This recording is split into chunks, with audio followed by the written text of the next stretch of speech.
Tonight featuring Coast to Coast AM from May 21st, 1997. From the high desert and the great American Southwest, I bid you all good evening, good morning, as the case may be, across all these many time zones, from the exotic Tahitian and Hawaiian island chains in the west, eastward to the Caribbean, all the way out into the Virgin Islands, south into South America, north to the pole, and worldwide on the internet. This is Coast to Coast AM. Good morning, everybody. I'm Art Bell. Great to be here. Well, what an interesting program we have coming up for you this morning. My guest, right out of the chute here, is going to be Phoenix Councilwoman Frances Barwood. And oh my, what a story it is from Phoenix. So, we will talk about all of that with Councilwoman Barwood in a moment.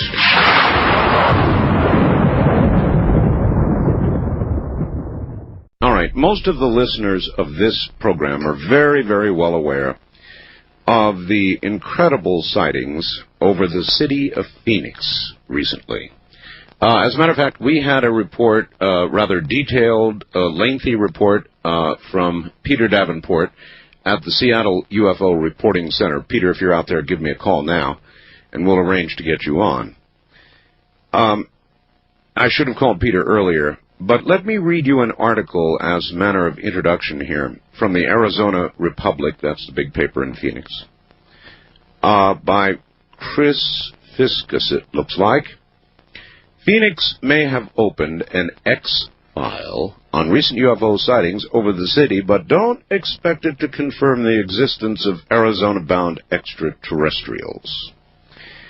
Councilwoman Frances Emma Barwood recently asked city staff to look into reports of bright lights in the city's March skies. The staff's finding: the city does not have an air force, therefore there isn't much to tell. Since, this is a quote, "Since the city does not have the resources or expertise to investigate source of light, such as those that were reported, we depend on the United States Air Force to investigate all such matters," a 3-paragraph report to Barwood states. Luke Air Force Base officials, however, said they do not plan to investigate. The mystery began on a March night when calls began flooding into Luke, the National Weather Service, the National UFO Reporting Center in Seattle. Callers reported bright lights in the form of a boomerang, with lights described as red-orange, red, white, or bluish-white. The calls came from Paulden, Prescott Valley, Dewey, Chino Valley, and other cities, including Phoenix, Glendale, and the East Valley. But the report from the City of Phoenix staff says there were fewer than 5 contacts. Concerned residents, not aliens, to the police department, reporting on or asking about these mysterious lights. A check with the city's aviation department also turned up little except a few calls. And the Federal Aviation Administration, which operates the control tower at Sky Harbor International Airport, did not report anything unusual. Barwood said she isn't surprised by the city's ultra-brief inquiry, saying she expected the staff to brush aside the issue. "Is that not ridiculous?" she asked. "I thought they probably would say we're not going to investigate," which is basically what they said. "It's still amazing to me that no one seems to be all that concerned. There definitely was something there. As to what it was, I don't have a clue. I'm kind of an open-minded skeptic." Barwood said she has received 50 calls, not 5, but 50. They all described the same thing, she said. The callers all reported something that was huge and made no noise. "This does not mean it is something out of this world," she said. "At the very least, you'd think people would want to know what was flying over their homes. What if it would have crashed? I personally don't think it was extraterrestrial. I think it was military. On the other hand, if it is something from another world, Barwood said, "I want to see it." She also hears the Francis sees little green men talk and the derisive laughter running through City Hall. I know that Skippy and Scott Phelps, Phoenix Mayor Skip Rims, I believe it is, and his spokesman are having a field day over this, she said. Doesn't take much to make little minds work hard. Barwood still doesn't understand why such a fuss was made when she asked the city staff to look into the matter. The city should get to the bottom of what exactly was flying around the city skies that night, says she. It could have done damage to antennas or something. And Mr. Miller sent me a fax saying, Dear Art, seldom does one read about any elected official, for that matter, who is willing to acknowledge even the possibility of the existence of UFOs. To those of us fortunate enough to know Frances Barwood, the accompanying article, the one I just read, will come as no surprise, and he suggested I contact Frances Barwood, who is indeed a city councilman in the city of Phoenix, and here she is. Frances, welcome to the program. Hi, Art. How are you? I'm okay. I think a better question is, how are you? Oh, I'm just fine. Frances, you made a fairly caustic comment regarding the way the rest of the city council and the mayor appear to be treating this whole thing. Well, not the rest of the city council. Okay. The mayor's spokesperson particularly. I'm going to have to ask you to get good and close to your phone. Okay, is that better? Oh, much better. Okay. In the past, it's kind of been a little war of words on different matters. I ask a lot of hard questions that people don't ask. Well, let me stop you right there. Before we get into this specific incident, I would like to know what is your relationship generally with the rest of the city council and the mayor? In other words, is there some political animosity that preceded this? It's kind of been things that have happened, over the last 5.5 years. I am not afraid to ask questions, and I've been told on numerous occasions that it would be better off if I just kept my mouth shut and didn't ask questions. But there's a lot of things that, I find if it's things that the city did that I don't feel is right, I'll ask the question as to, is it constitutional, or, do we feel that we are fighting our citizens, stuff like that. And because of that, there's been a little friction. A little friction. But the rest of the city council, I would say that they're all, they're really good, and, we all try to maintain a professional attitude when we're doing our job, and it's just at times. What got you, Frances, to the city council? What got you in politics and motivated to begin doing things and become involved? I kind of backed into it way back in 1985 or 6. I was on a transportation subcommittee because of a road that was coming through. It was a freeway, and I found out after I had bought a house that the freeway was going to take a couple of feet of my front yard, and nobody would give me an answer. So I kept asking more and more questions, and I was given the runaround, and I ended up on this transportation committee, and from there was appointed to a larger committee, which was the Squaw Peak Extension Advisory Committee. And the mayor that appointed me at the time probably regrets it to this day, but, made me think of, well, do you work against or do you work with? And I felt that, if I found city very interesting, and I decided that I would get more involved with city things. And after my youngest child was 17, I ran for city council and won. And won. I was the only woman. and Frances, on what issue? In other words, what do you think accounted for your victory? Why do you think you won? Well, there were a lot of things. I don't have a problem with telling people when they ask a question exactly where I stand on anything, and I've always been that way. I don't see why not? You know, you either are what you are, or you have to make up so many things to cover up what you pretend to be that you end up really mixed up. Yeah, that's right. So, and we can see that in higher up government a lot of times. So, you know, everybody that's ever asked me anything, they'll get an honest answer. I don't do the, gee, I don't know, I'll have to look into it type thing. Now, is it reciprocal? In other words, when you ask questions either across of other city council members or of the mayor, do you get the kind of straight answers that you dish out to your constituents? That's a difficult question. You know, feel free not to answer any one that I ask you. I'll end up probably with a little figure with stick pins in it tomorrow. Yeah. But I sometimes get the runaround, and, you know, I realize that, you know, people have their jobs to do, and they try to do them as best they can, and sometimes that means maybe not saying everything, because if the public knew everything, they'd be maybe upset with some things. I feel that if everything is out there, nothing can come back and bite you. I feel the same way. Exactly the same way.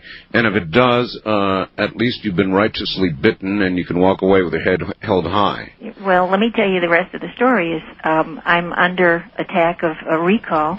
It didn't have anything to do with this thing, but it was because of a zoning case, and they accused the city of hiding things. And I said, no, the city wouldn't do that. And, you know, when we voted on it, there was no opposition, and I truly believe that.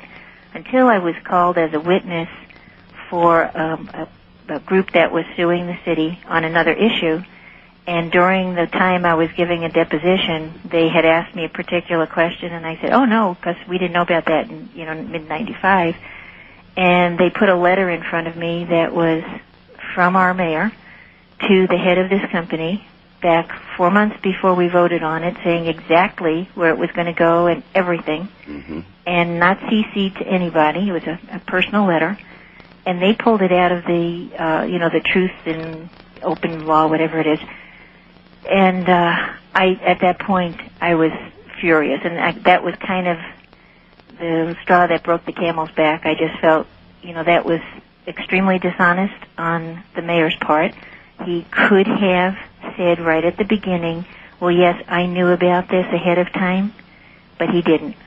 So, in other words, you're under recall because you voted affirmatively without the knowledge of this letter. Is that correct? That's correct.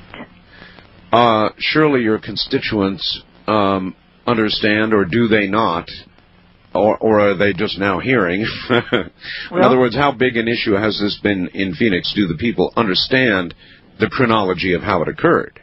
Some of them do, because it appeared in what they kind of call our tabloid-type paper, which is the New Times. And, you know, some people tend to disregard that, but a portion of it is, you know, heavy political things. Sure. And there was an article that this reporter did, Tony Ortega, and you know, he found out about this letter because I was so furious. I told someone who told someone who told him, and then he called me. And they did quite a good article on it, and the title of it was, I've Been Had. And some of the people who are leading this opposition got that article, and they called me, and they said, you know, well, we felt, you know, that it wasn't you, but, you know, are you sure you didn't know about that? And I said there would be no way that I could know about it. And also, when they went down there to pull all the information about this particular area and case, they did not get that letter. I take it there are recall efforts against all of those who voted affirmatively? No, and it was unanimous. It was just against me. Wait a minute now. Wait a minute now. I don't understand. Or is it just because it affected the area you represent? That is correct. It's in our village core right north of me. I see.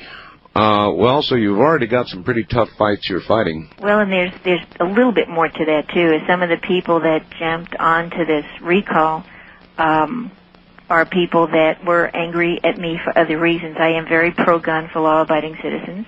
So am I. I make no bones about it. I have a concealed weapons permit, but I've carried a gun for 32 years.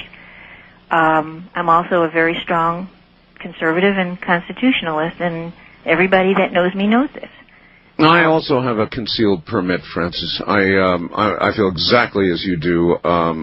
I think even beyond the Constitution that we have a God-given right to protect ourselves against those who would do lethal force against us. We have the right to use the same kind of gun, same kind of weapon they're going to try to use against us. Well, and look at the cities that have total gun control. They're the ones with the highest crime. So absolutely, you know that it doesn't work because the crooks know that they're sitting prey. What, as a matter of interest, and we will finally get to this UFO business, folks, but as a matter of interest, what is the political wave right now in Arizona, Phoenix specifically, regarding gun control? Are you on the wrong side of that argument as far as a lot of people are concerned? Well, in some parts of the city, and, it was another thing that the mayor and I were on different sides on, even though he is a Republican, he voted for the meltdown of guns and stopping the police auctions. Well, the meltdown of guns. Yeah, it's an unbelievable thing, and meltdown of guns and making works of art out of them. Works of art. So I said what they should do is make a big gun, and one great big gun out of little ones, huh? Yeah. So it's kind of been just a total opposite philosophy and ideology, and I think that's been part of the problem. But my area is, I would say, mostly conservative, but, there's other areas that are not. Right. And there's a lot of people that feel that, we need more laws and we need government to protect us, and, and I feel just the opposite. People need to take responsibility for their own actions. So, I am not shy, and it causes me some grief from time to time, but I sleep well. I understand, and that's really what counts in the end. You've got to be able to sleep well, and I feel exactly the same way. I would describe myself as a fiscal conservative, politically somewhat of a mixture, with an awful lot of libertarian thrown in. Mm-hmm. And that's kind of where I'm at, and that's what gets me in some trouble, too. Yeah, I understand. So anyway, what day in March was it that all of this began to manifest itself over the Phoenix skies? Arizona, really. First of all, let me tell you that I did not see it, and I'm so upset with myself because I was in a meeting. But apparently it was on March 13th. It was a Thursday, and apparently it was somewhere between 8:30 and 9:30. Mm-hmm. And I saw it when I got home. I got home about 20 minutes to 10, and at the 10 o'clock news, they had it on all of the news channels with videos. With video, right. And, I looked at it and I go, whoa, incredible. I didn't realize at the time to compare it to what was on the ground under it, to realize how big it was, but that came later. I had assumed at the time that there was an investigation going on because it was on all these news channels. And so I thought, gee, I wish I would have seen it, and that was that. It wasn't until 2 weeks ago, from yesterday, that I was on my way to policy session at 2:30 in the afternoon. And we have, chambers across the street from City Hall. Sure. And as I was walking over, there was another council member, this TV crew from Extra jumped out and said, excuse me, but how come nobody from the city will talk to us? And I said, what are you talking about? And he said, well, nobody will talk to us. And I said, what do you want to know? And she said, well, there were the lights that were over Phoenix on March 13th, and everyone we've talked to said they don't want to talk about it, they're not investigated, and not investigating, and they're not interested. And I said, well, I thought it was being investigated. And she said, no, it wasn't. And I said, well, I'll ask. So I went into policy session, and that's our only televised session.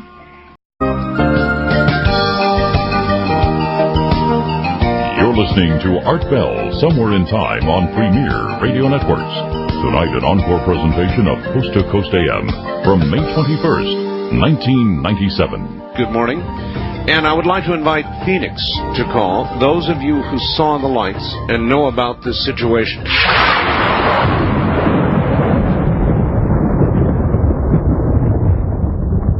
All right, we are interviewing Councilwoman Frances Barwood in Phoenix, and where we left off, she had gone into, I guess, a meeting, one in which there is television coverage, and I guess each council person gets to make a short statement or something or another. You had just been confronted by extra cameras, and you said, I'll ask. So you went in there with television blazing away, and what did you say? Well, I said that I was stopped by a TV crew outside, and that they had asked about the lights that appeared over Phoenix on March 13th, and apparently nobody is doing an investigation, so I would like to request that we do the investigation. Mm-hmm. And there was silence. Silence. And then they said that they would look into it. Well, that was on a Tuesday. By the next day, I was told that I should not have asked that question. It was ridiculous. And then by some others that I opened Pandora's box. Slow up. Who first told you? And again, I've got to ask you to get close to that phone. Oh, okay, I'm sorry. There you are. There you are. Just stay close to it, Francis. I need to talk louder. Okay. Project kind of like you were in the chambers without a mic. Okay. Who said it was a question better not asked? Another council person? No, it was a staff member. A staff member. And it's because I ask questions and I've done things that get me in a lot of trouble from time to time, but I think that they're the right things. Yeah, me too. And one of the things I did that they were very upset with me in the past was we had, I don't know if you know about the flag exhibit that went to the Phoenix Art Museum. Oh, I do. And I felt it was degrading, and it was in a city building, and it was a taxpayer's expense, and I felt it shouldn't be there. And so I opposed it very vocally, and boy, that was the American flag. It was called Old Glory. In which people had to stand on it to sign something or another? Is that right? And then they had one flag made out of human skin, and the guy wouldn't tell where he got the skin from. And then they had some obscene things made out of flags.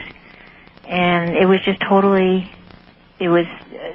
definitely, to me, degrading our flag. And I have a hard problem with that. Well, I do too, Francis. Although I feel two ways about it. One, had it been on private property. Exactly. I really don't support a constitutional amendment to put people in jail for things they do to the flag, because I suppose freedom is not freedom unless it's really free. But on the other hand, when it's done at the expense of the taxpayer, it's kind of like the prayer in school argument, is it not? In other words, public schools are one thing, and the private sector is very much another.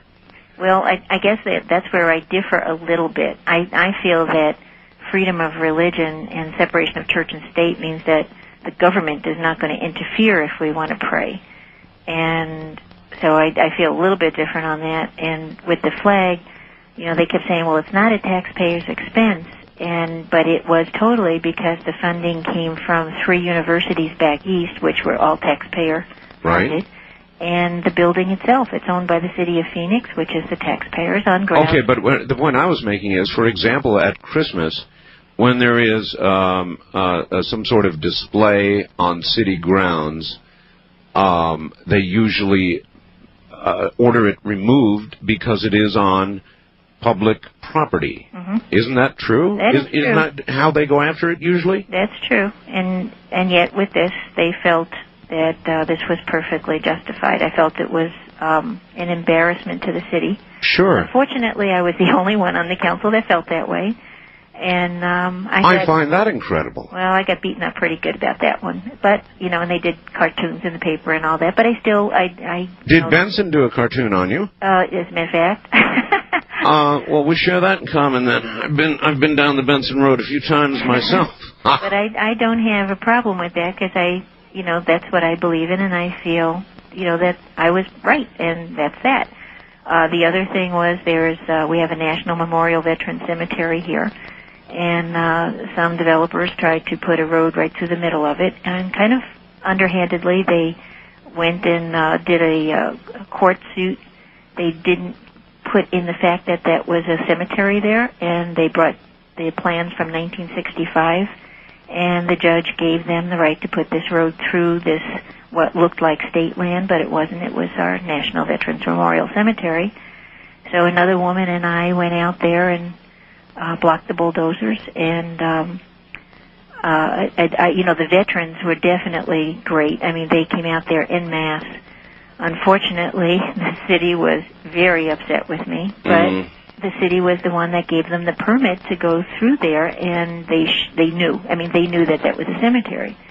Well, some of those people from this development group have joined on this recall also. So it's been kind of real interesting. I'm beginning to get the picture. Yeah. In other words, this recall may be about a whole lot more than what you originally stated. In other words, you may be a total thorn in their side. It was a vehicle for them to use. Yeah. And the recall was on hold because I am not running for another term, and my term will end in end of December. What are you going to do? Well, I'm either going to be a real person again, or I may go for one other office, but then that's it. But it was on hold because it was kind of ridiculous to have a recall, being that there was going to be a regular election and Sure. I wasn't running anyway. Sure. Until the Monday after I asked the question, and it had appeared in the paper on that Saturday. All right. Has your experience with politics, Frances, made you cynical? It's made me aware that I've got a sign in my kitchen that says, I love my country, but I fear my government. Mm-hmm. And I think, government has gotten too much power, and people are too afraid of things. I mean, I have been warned by so many people, like, just watch your back. And one pilot said to me, watch your six. Well, I didn't know what a six was until another pilot explained it to me. Mm-hmm. And, it's really sad to feel that way, because the people are supposed to be the bosses, and somewhere along the line it has totally reversed, but it's reversed all the way to where the city is supposed to be the main power, the state the secondary, and the federal the third, and the people are over all of that, and it's totally reversed where the federal government is, on top of everything and total power and over everybody else, and it's just... Frances, I've been warned a million times, too. Don't talk about this, or don't talk about this. Don't open this up, or you're going to be history. And I've ceased caring. Me too. I figure, you just... to me, life is a learning experience. And if you're going to be afraid of everything... I mean, I've been shot at my front door. Not because of this. This happened, back a ways. I've had my tires spiked. I've had dog crap thrown all over my driveway. I've had so many death threats that it's gets to be... Yeah, I've got a nice big file, too. Yeah, and the thing is that... You can't go crawl in a corner. And you can't, and... Life goes on. That's right. All right, so you went in and you requested they investigate publicly. You requested that they investigate what occurred in Phoenix, and you got a deathly silence, I guess, and you got people saying you shouldn't be bringing this subject up, and then what? Well, little odds and ends, little snickers and stuff like that, which that I understand that, but, it came out that I asked about UFOs, and I never, ever said that. What I said was, there were these lights that were over Phoenix and traveling very slow, and, they're not investigating. We should look into it. Now, I would think, being the city, that at least there would be some concern as to if this was an airplane and it was, in our airspace, overpopulated area where it shouldn't be, something's wrong here, we have to look into it. I couldn't agree more. Now, did they look into it? What did the Air Force Base say? They said, is the article correct? They said, we just don't know anything about it, we're not investigating, or what? That's true. They issued a press release and said it wasn't anything we had anything to do with, and we're not investigating. And, every department that they called to find out, the news media called to find out, it was the same thing, and including the city of Phoenix, but I didn't know that at the time. And I just couldn't understand it, because I'm kind of inquisitive by nature. Well, I don't understand it now. The Air Force had something called Project Blue Book that looked into UFOs many, many years ago, and the conclusion was that, yes, there were a percentage of sightings that simply could not be explained, but, according to the Air Force, they did not, whatever they were, represent a threat to national security. And I have a very hard time with that one. If something is above our airspace, and in this case above your city, and it's massive, and it doesn't represent a threat to national security, then what does? Mm-hmm. Well, yeah, how do they know?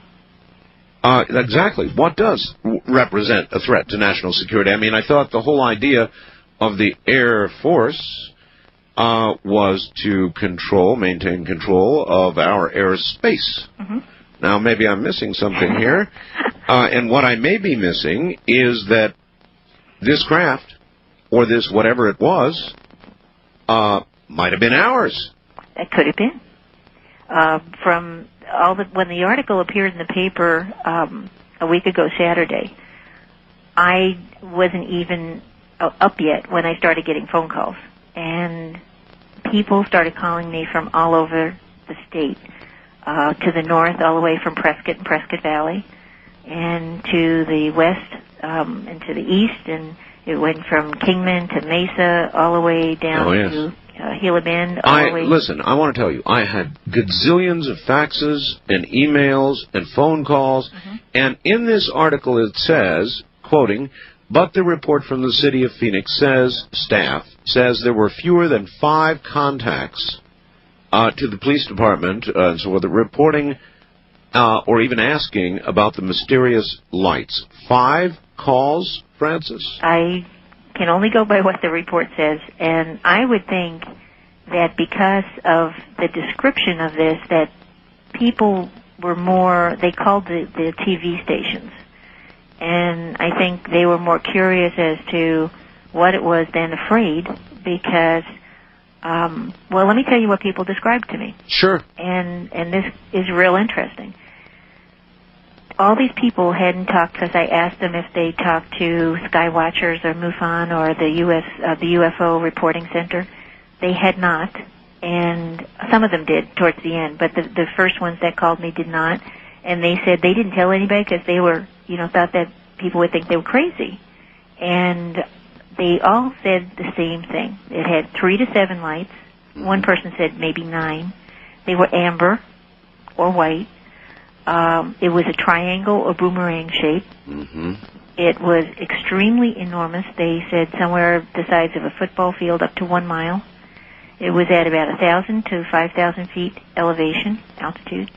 But they all said the same thing. Absolutely no noise.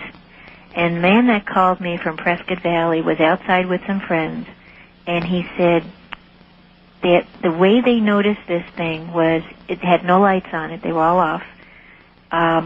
They noticed, because it's a higher altitude up there, and it blocked out the stars. And he said it was so huge that they just kept watching it, and it moved so slow and no noise. He said we couldn't figure out what the heck was going on. All right. Now, that conflicts with a little bit of what I've heard. I heard the initial explanation was these were military flares. Okay, now, there's something else that went on at that night. And that's where a lot of people, I think, got a little confused. There were lights in a place that we call South Mountain or Estrella, one of those two. Some people feel that those were flares. But that was much later at night and had nothing to do with this as far as we can tell. Flares do not block out the stars. No. And there were so many people that actually caught sight of a shape that, there's no doubt to me, because of all the phone calls, that this was something, to me it was a huge stealth bomber from what they described. But the pilots that called me and the ex-military, and one very prominent person in Phoenix, they all said the same thing, was that when they first saw it, they thought that it was a plane formation coming. Right. And as it got closer, they realized that these lights were on one object. They didn't move separate from each other. They were fixed. Mm-hmm. And as it got closer yet, I mean, this one guy said, I was a pilot for 27 years, and he said, I have never in my entire life seen anything as huge as this. So I said, how big would you say it was? And he said, I would say close to a mile. A mile. That sounds like something from Independence Day almost, doesn't it? Well, and okay, now I had to tell you, I was at a meeting where this guy was totally panicked. And he said, this is really scary, this is awful, this is like... And I said, listen, if by some chance it did come from somewhere else, and they have the power to get all the way to here, and I'm afraid to fly, so, you know... and they got here, and they flew over a populated area, and they were so obvious... So that, you know, we actually saw them, except I didn't, but, you know, that people actually saw them. They could have wiped us out in a shot, and they didn't, so they can't be dangerous. And he goes, oh, okay. So that's kind of my philosophy. So I am real curious, and I think if it was something that wanted, you know, to do harm... They would have done it. They would have done it. They would have done it. But still, the quest for knowledge alone... seems to be getting you in trouble. I mean, even to ask, and I will agree with you also on this. You never said UFO. No. You never said spaceship. But I noticed that the Arizona Republic headlines it, a city probe of UFOs is grounded. Staff tells councilwoman Phoenix can't investigate UFO sightings. UFO is plastered all over the article. Mm-hmm. I think that it's, you know, the old how do we sell newspapers type thing. And, you know, I wish that, first of all, the Republic did not even cover it until 5 days after. And, I mean, it was all on all the TV shows. Yeah, that's another good question. What a lot of people in Phoenix called me and asked about that. Yeah, that I still don't understand till this day. But maybe they were waiting for Benson to finish his cartoon. I guess. But, it's real curious to me. It's just real curious. I figure, hey, why not? Let's look at the whole darn thing and, you know, do process of elimination. And if it is, some military thing, well, then the military should say, hey, listen, it was one of ours. We're doing some secret stuff. And I'd say, okay. In my whole life, Francis, I've only seen one thing. It was, guess what? A triangle. Several years ago now, about 150 feet above me, totally noiseless. My wife saw it with me. We watched it pass above our heads and float across the valley. Not fly, float. This thing was doing about 30 miles an hour. That's what they say with this. Oh, really? Very slow. Very slow and utterly quiet. I mean, out here where I am, you can hear crickets at a quarter mile, and I could hear them as this thing came directly over our head. No known propulsion system that I'm aware of can do that. Right. Francis, I want you to hold on because I want to take some calls from Phoenix, all right? So stay right there, and we'll do a little more after the top of the hour. My guest is a Phoenix councilwoman named Frances Barwood, who appears to be in some trouble for just asking questions about what happened over Phoenix. If you are one of the 5 people, you can put that one in quotes, who saw this object, I would very much appreciate a call from you at about this point, and we'll get you on the air after the top of the hour. From the high desert, I'm Art Bell. My guest is Phoenix Councilwoman Frances Barwood. She had the guts to ask a few questions that seemed to have her in all kinds of trouble. Aside from what other political troubles may be looming on the horizon, she dared to ask about the lights, the massive, massive lights that appeared over the city of Phoenix. It's a big city, folks. A couple million people in the Phoenix area. And so we're talking with her, and there's more to the story. Stand by.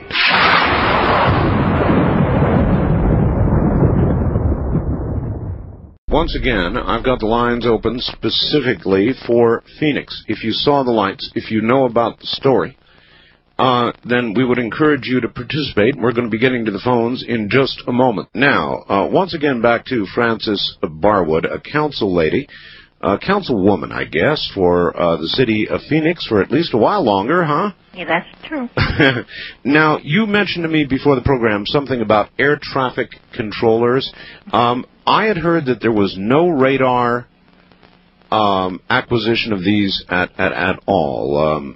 What do you know about that? That's true. And when Extra did its follow-up story on our Channel 12 out here, they had 2 flight controllers that were on duty that night, and they asked them, if they picked up anything on radar, and they said no, absolutely nothing, but they saw it visually. They saw it, but they picked up nothing on radar. Right. And, We're talking about the actual controllers here. The guys, they were on Extra, and I was really surprised because I did not know that they had interviewed them. So it was like, wow, but there were people who lived down past the airport, one man in particular. He said he was going to go to bed. It was 8:30, went to turn off the TV, and he looked out his window and he saw what he thought was a big jumbo jet going to crash. Uh-huh. He grabbed his wife and said, let's get out of here. And they went outside, and he said it leveled off, and it kept coming, and it kept getting, as it got closer, bigger and bigger and bigger. He said it was absolutely humongous, and it went over him, and he said absolutely no noise. Okay. This is not like some poor little fellow out in the middle of the desert where I am here, having some sort of encounter that he cannot explain. That happens all the time. It's one person. But here we're talking about a city. What is the rough population of Phoenix? Around 2 million in the area, isn't it? It's actually about 1.4. 1.4 million people. The valley itself, which is the small city surrounding us, is a little over 2 million. There you are. Mm-hmm. So it was seen in that general area, wasn't it? In other words, it could have been seen if 2 million people had been out looking up at the sky. Mm-hmm. 2 million people could have seen it. Right.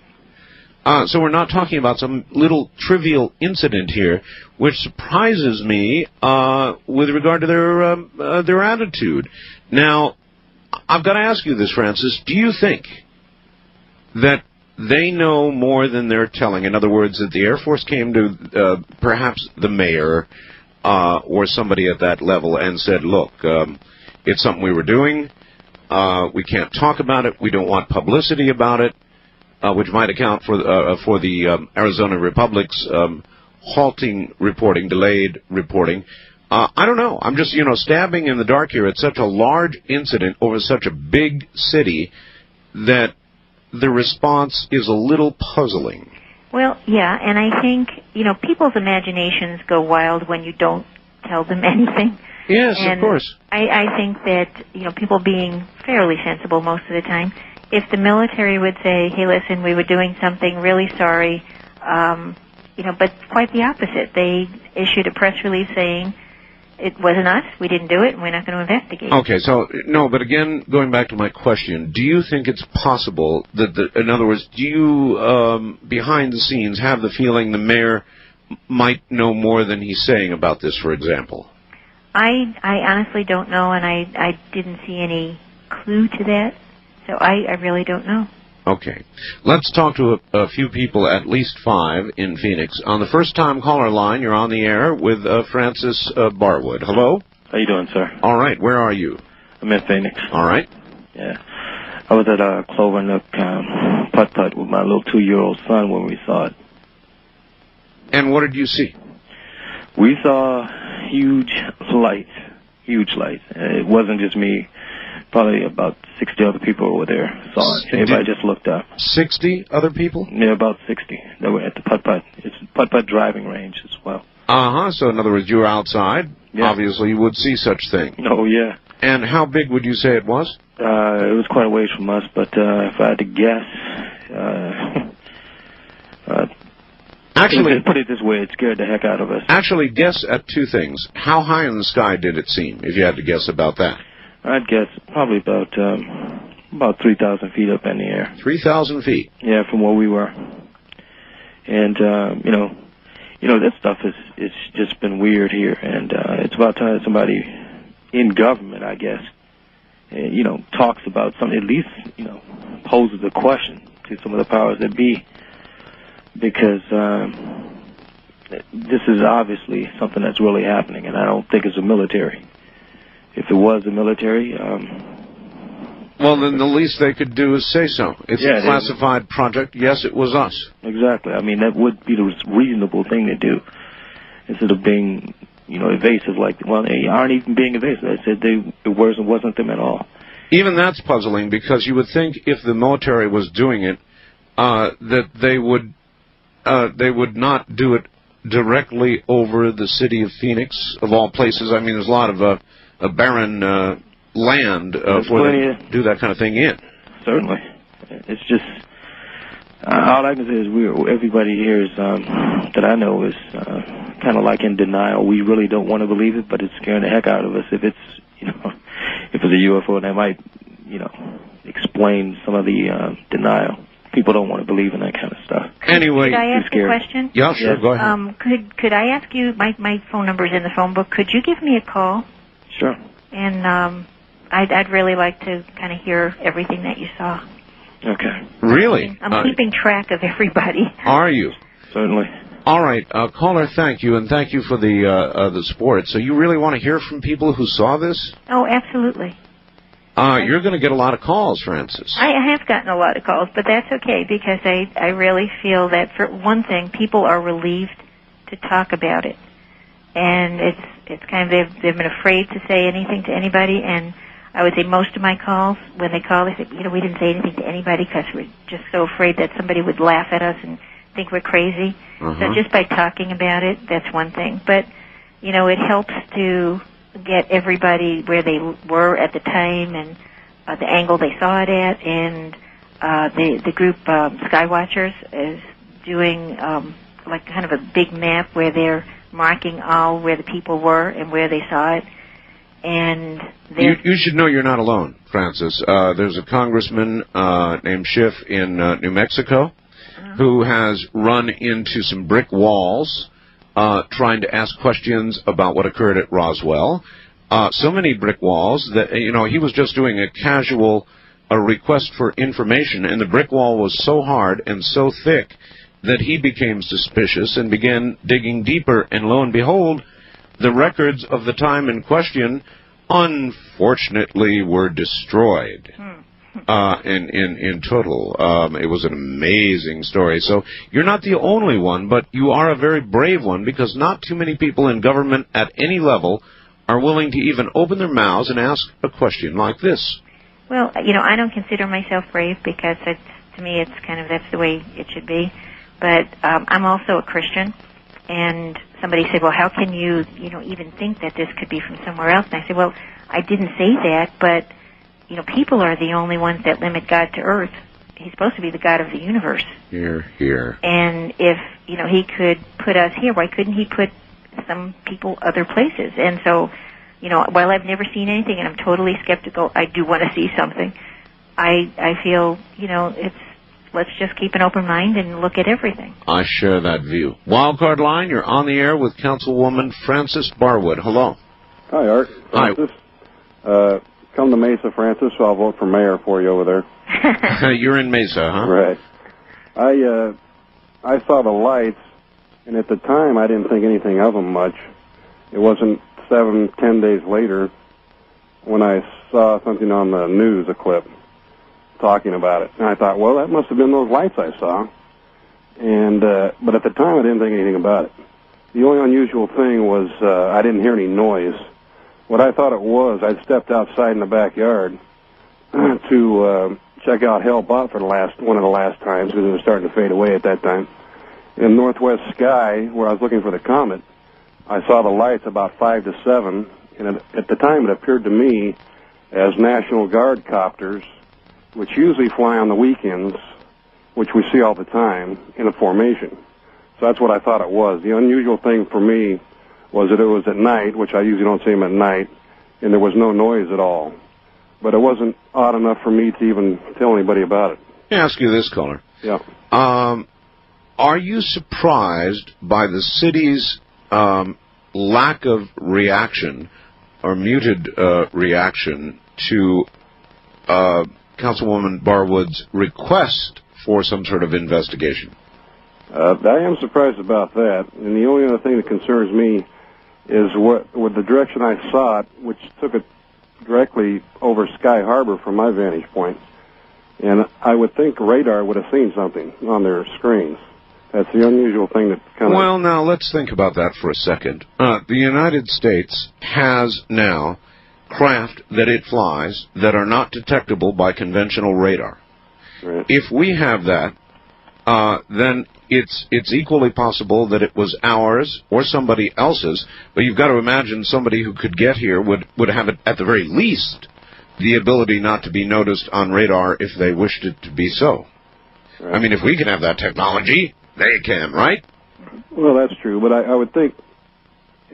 I'm thinking it's probably something of ours, but I don't know why the government or whoever wouldn't come out and just say, yeah, it's secret, or we're not going to talk about it, instead of just playing dumb about it.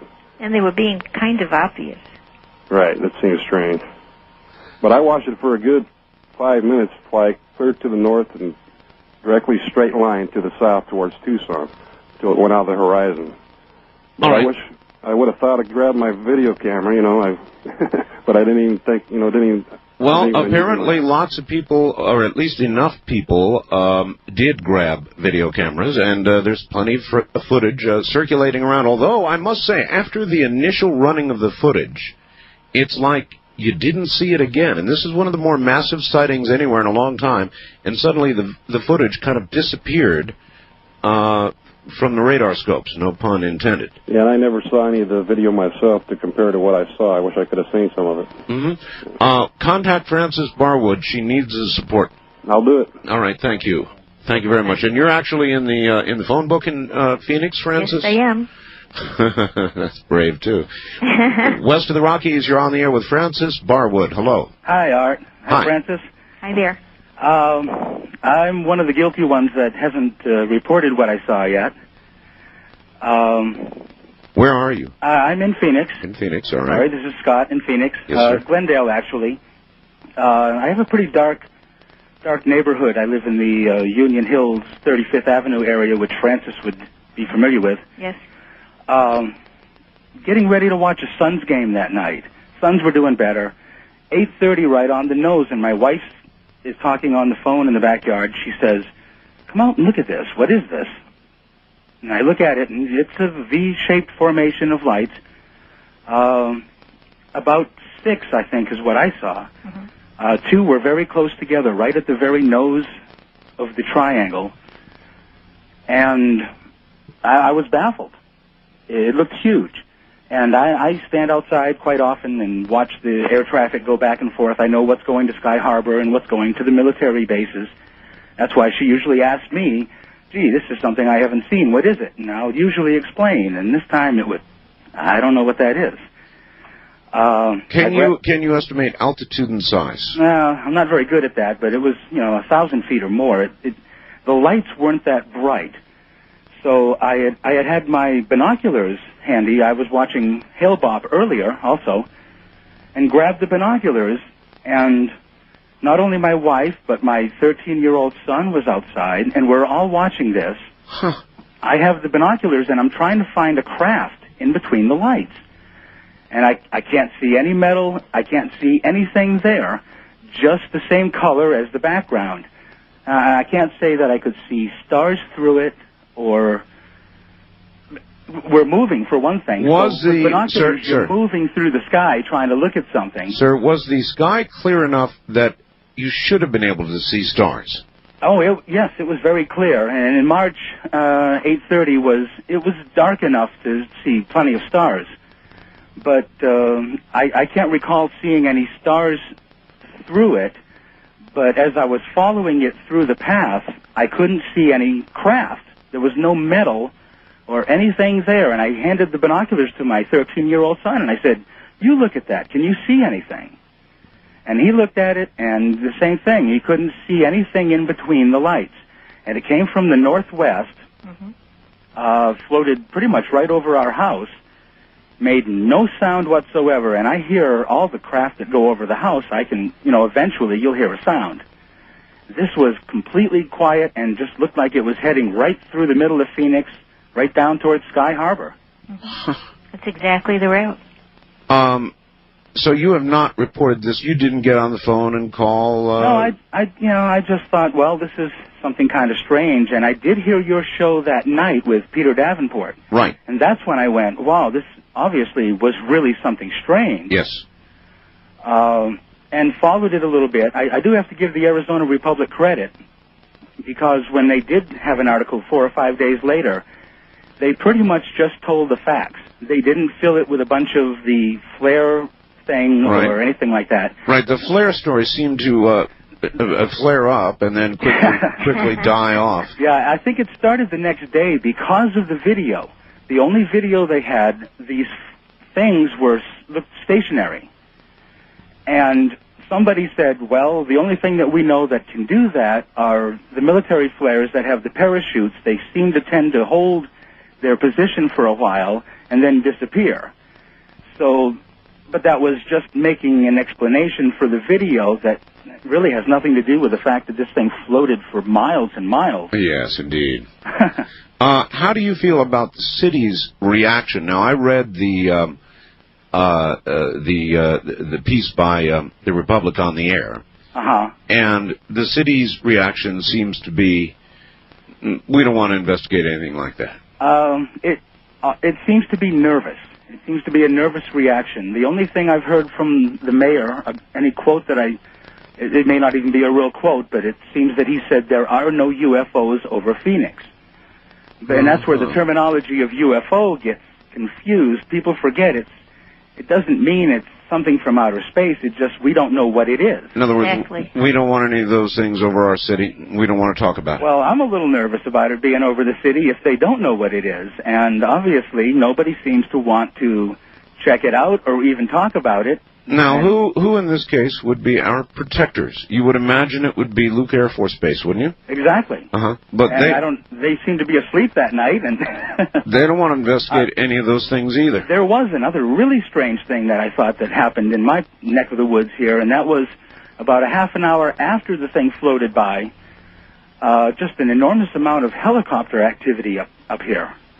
They were flying north from my house and seemed to be landing someplace, and one flew right over my house and almost stopped. Military, sir? Military or civilian? I have no idea. By that time, it was about 9 o'clock at night, and all I could see were lights. Listen, you two should contact Frances Barwood. I definitely will. I've held off long enough. Okay, kid. All right, thank you very much, caller. Frances, hold back now to Councilwoman Frances Barwood, Councilwoman for the city of Phoenix. And I'm curious, Frances, how's the rest of the media, other than the Republic, treated you? I mean, have you done radio interviews? Have you talked to people? What's the deal? I've done a few. When anybody asks me, I'll talk to anybody. So it's kind of it's been interesting. When I'm not on a show, I got blasted. Our Attorney General seems to enjoy poking fun, and he has a talk show on Friday afternoons, and he really blasted me. His name is Grant Woods, and he gives out what he calls woodies to whatever he feels, like he feels like making fun of, and I was nominated by him, and it was interesting. It's such an easy, cheap shot to make. I take them all the time. But I think, Frances, that, for example, Gallup polls taken recently show that the greater percentage of the American public happens to be on your side. Now, you're being very conservative in the way you're approaching this request for an investigation. And I must tell you, and whatever his name is, should take this into consideration, that more Americans than not believe something real is going on, and they're not chuckling, and it's showing up in every Gallup poll. So, some of your colleagues, perhaps, would be wise to read the polls, which politicians normally do, before acting and opening mouth and engaging, Well, I don't read the polls, so I guess I'm kind of guilty of that myself. Well, they should, because it may be that a lot of people in Phoenix and around the country simply don't agree with that kind of chuckle dismissal. That's what I call it. First-time caller line, you are on the air with Frances Barwood. Hi. Hi, how you doing? All right, where are you, sir? I'm in Phoenix. My name is Kurt. Yes, Kurt. Yeah, and I just was absolutely ecstatic, Art, to hear this discussion tonight, because I saw this thing in the sky, and my first impression was this was something totally unnatural. And when I say unnatural, unnatural in the sense that it did not appear to be hovering helicopters or flares or airplanes or anything of that sort. And I was driving in my car at the time, and my impression was that these lights are stationary. They're not moving in any direction, and they're equidistant apart. And my first impression was this is indeed what might be classified as a UFO. Sure. Because I was in my car and I was headed somewhere else, I did not have a chance to observe it very long. And then I kind of, I didn't watch TV that night or anything. And then I heard on your show a few weeks ago your discussion with another gentleman. And I did not know that the... Peter Davenport, probably. Exactly. Mm-hmm. And I did not know that there had been coverage on TV or anything of that sort. And what I actually saw was just a stationary 5 lights. And they were when I'm saying equidistance, I mean they were not moving. They were not like hovering helicopters that might tend to move sideways, up and down, or whatever. Nor were they flares slowly descending. Absolutely not. And where I've seen in the sky moving airplanes, things of that sort, where they change position in a matter of seconds, this just appeared to be 5 stationary lights moving either upward, downward, sideways, not changing a relative position. And that was exactly my first thought was that... Okay, well, this is a major sighting. Does it bother you that the mayor of your city and the Air Force Base adjacent to where you live don't seem to be interested? Well, my feeling on the whole thing was astonishment, because I really did not hear any hubbub about it the next day. My colleagues at work had not heard about it, and then I brought it to their attention after I heard your conversation with Mr. Davenport, and no one at work had heard about this. And then all of a sudden, and I recently wrote my father a letter, and I told him, I said, it really bugs me that I just did not drive directly towards those lights to find out what the hell they were. Mm-hmm. Because I was actually too far south of the lights. They were not immediately above me. Well, do us all a favor and contact Frances Barwood. She's in the Phoenix directory. I would be delighted to. She can use the support. It does take a lot to come forward on something like this. Let me ask you this, Francis. If you had a chance to go back and keep your mouth shut now and not say anything, would you, or would you do again the same thing? I'd do the same thing. One of the other things that I asked about that got me in a lot of trouble too was when I first discovered that they had those metallic strips in dollars. Yes. Money. Oh, yes. And, I was astounded. And a constituent asked me what they were there for. Mm-hmm. And I said, I honestly don't know. Well, some people said it was so, it can be detected if you have money on you and things like that. And I thought, well, this is really strange. So I asked that question at policy session once. And, boy, did talk about jokes. Really? Yeah, they called me paranoid, and the spokesperson for the mayor said that, I see conspiracies everywhere, and I wonder where the water went when it goes down the drain, and, he can be really sarcastic. But, it's, I really feel that, why don't people ask more questions? I don't know, we used to. I know. We used to. Well, we've lost the art of conversation. I hope pun intended. Wildcard line. I thought you catch it. You're on the air with Frances Barwood in Phoenix. Hello. Hello. Where are you, sir? Glendale. Glendale. All right. I just had a quick question. Well, several of them. Okay. I didn't happen to see the lights. My brother did. He lives up there off Cave Creek in Beardsley. Mm-hmm. But my question for the young lady there is, as far as the mayor Skip there went, where was he for the grand opening for that factory up there near her? And number 2, I understand, I've heard on the radio lately that the police officers are starting to remove these license plate covers people are placing on their vehicles to, help them with the photo radar. And that's basically my two questions, and I'll get off the air and listen. All right. I don't know about either one of those, so... Okay, well, it was the controversial zoning case that they're doing the recall about. Yes. And they had their major grand opening, and we're talking major grand opening. And because it was so controversial, the mayor chose not to go. Not to go? You mean after he was the only fellow who actually knew about all this and he didn't go? Right. And so I did the grand opening welcome speech. And they said, aren't you afraid to, be there? And I felt it would have been an insult not to go. So I really enjoyed myself. All right, good. What about this license plate business? Do you know anything about that? Very little. Some of our surrounding cities have a law of the, photo radar. And they have a law, or they say they have a law, nobody's proved it yet, but that you can't get these little covers to go over your license plate so that the photo radar cannot read your license plate. Right. And so what's happening is some police officers are stopping people and confiscating the covers. Wow. So it's been a little hostile out there. A little hostile? I am totally opposed to photo radar, by the way. So. All right. West of the Rockies, you're on the air with Councilwoman Frances Barwood. Hi. Hi. Where are you, sir? In Cottonwood, Arizona. All right.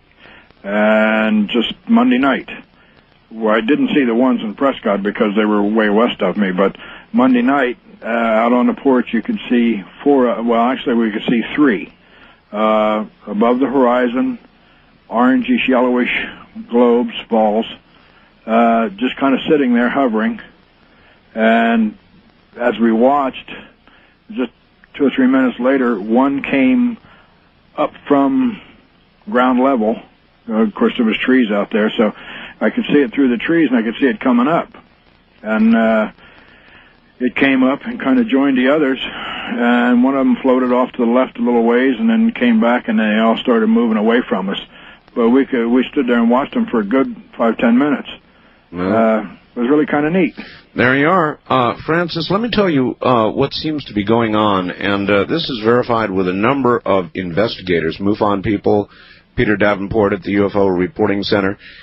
In Mexico, Francis, I don't know how much you're up on all of this. I'm getting to be. I bet. In Mexico City, these sightings of the exact same kind of thing we're talking about here are so common that the people have almost come to expect it and not be surprised by what they're seeing. Literally that common. And now in the Southwest, specifically in your area, they're becoming almost that common as well. And I wish I would see something. Yeah, well, I always felt the same way until I finally did, Francis, and when I did, it literally changed my life. On the wild card line, you're on the air with Frances Barwood. Hi. Hi, how you doing? All right, turn your radio off, please. Okay. This is John in Phoenix. Hi, John. Hey. Yeah, we saw some crazy stuff. We saw the same thing. It was pretty crazy, man. Well, this is amazing. We've already heard from more than at least five people. How many of you saw it? It was me and 4 of my friends. And we were having this keg party out of my friend Rob's house. And he said, "Look, dude." He said, "Look up at the sky." And he looked up there, and it was just, it's like one of the most, it kind of looked at first like a formation of some planes. So people have said. Yeah, and it was just like, oh man, that's just a bunch of planes. But Rob was saying, like, but dude, making no sound. It's like, when you hear jets passing overhead. We know what jets sound like, yes. Yeah, you can hear it. And it's like, there was absolutely no sound. And it was bizarre. But it's just like one of those things where you're always like, no, man, it's... Can't be. You're sort of in denial about it. Yeah, it's just like it just... Well, do you think it is reasonable that people ask questions about what's above your city? Yeah. Well, I mean, the thing about it is I just can't believe that the media and the Air Force and everybody is in total denial about it. Exactly. It's always like they're always trying to cover something up, and it's always in the same area, and it's always like someone's like, hey, nothing happened, everything will be cool, everybody be like they're trying to keep the public in don't ask questions, relax, everything will be all right, that kind of thing. East of the Rockies, you're on the air with Francis Barwood. Hello. Hello. Hi, where are you? New Orleans, Louisiana. Hello, Way Mr. Barwood. Hello, Mr. Bell. Hi there. Hi. I've been listening to your program, and from what I gather from the information so far, I've heard that the military says that these sightings are nothing to be worried about. That apparently there's no trouble with these sightings. And well, they say no national security threat. Basically, right, they say don't worry, be happy. Well, if that's the case, could this be a display of some military vehicle of our own design and not necessarily from another planet? Of course. Could be. Sure, and could if be. So, would this affect the civilian population in its idea of freedoms or what have you in this country to have such firepower flying above our skies? Especially above our major cities. Correct. I think that's a damn good question.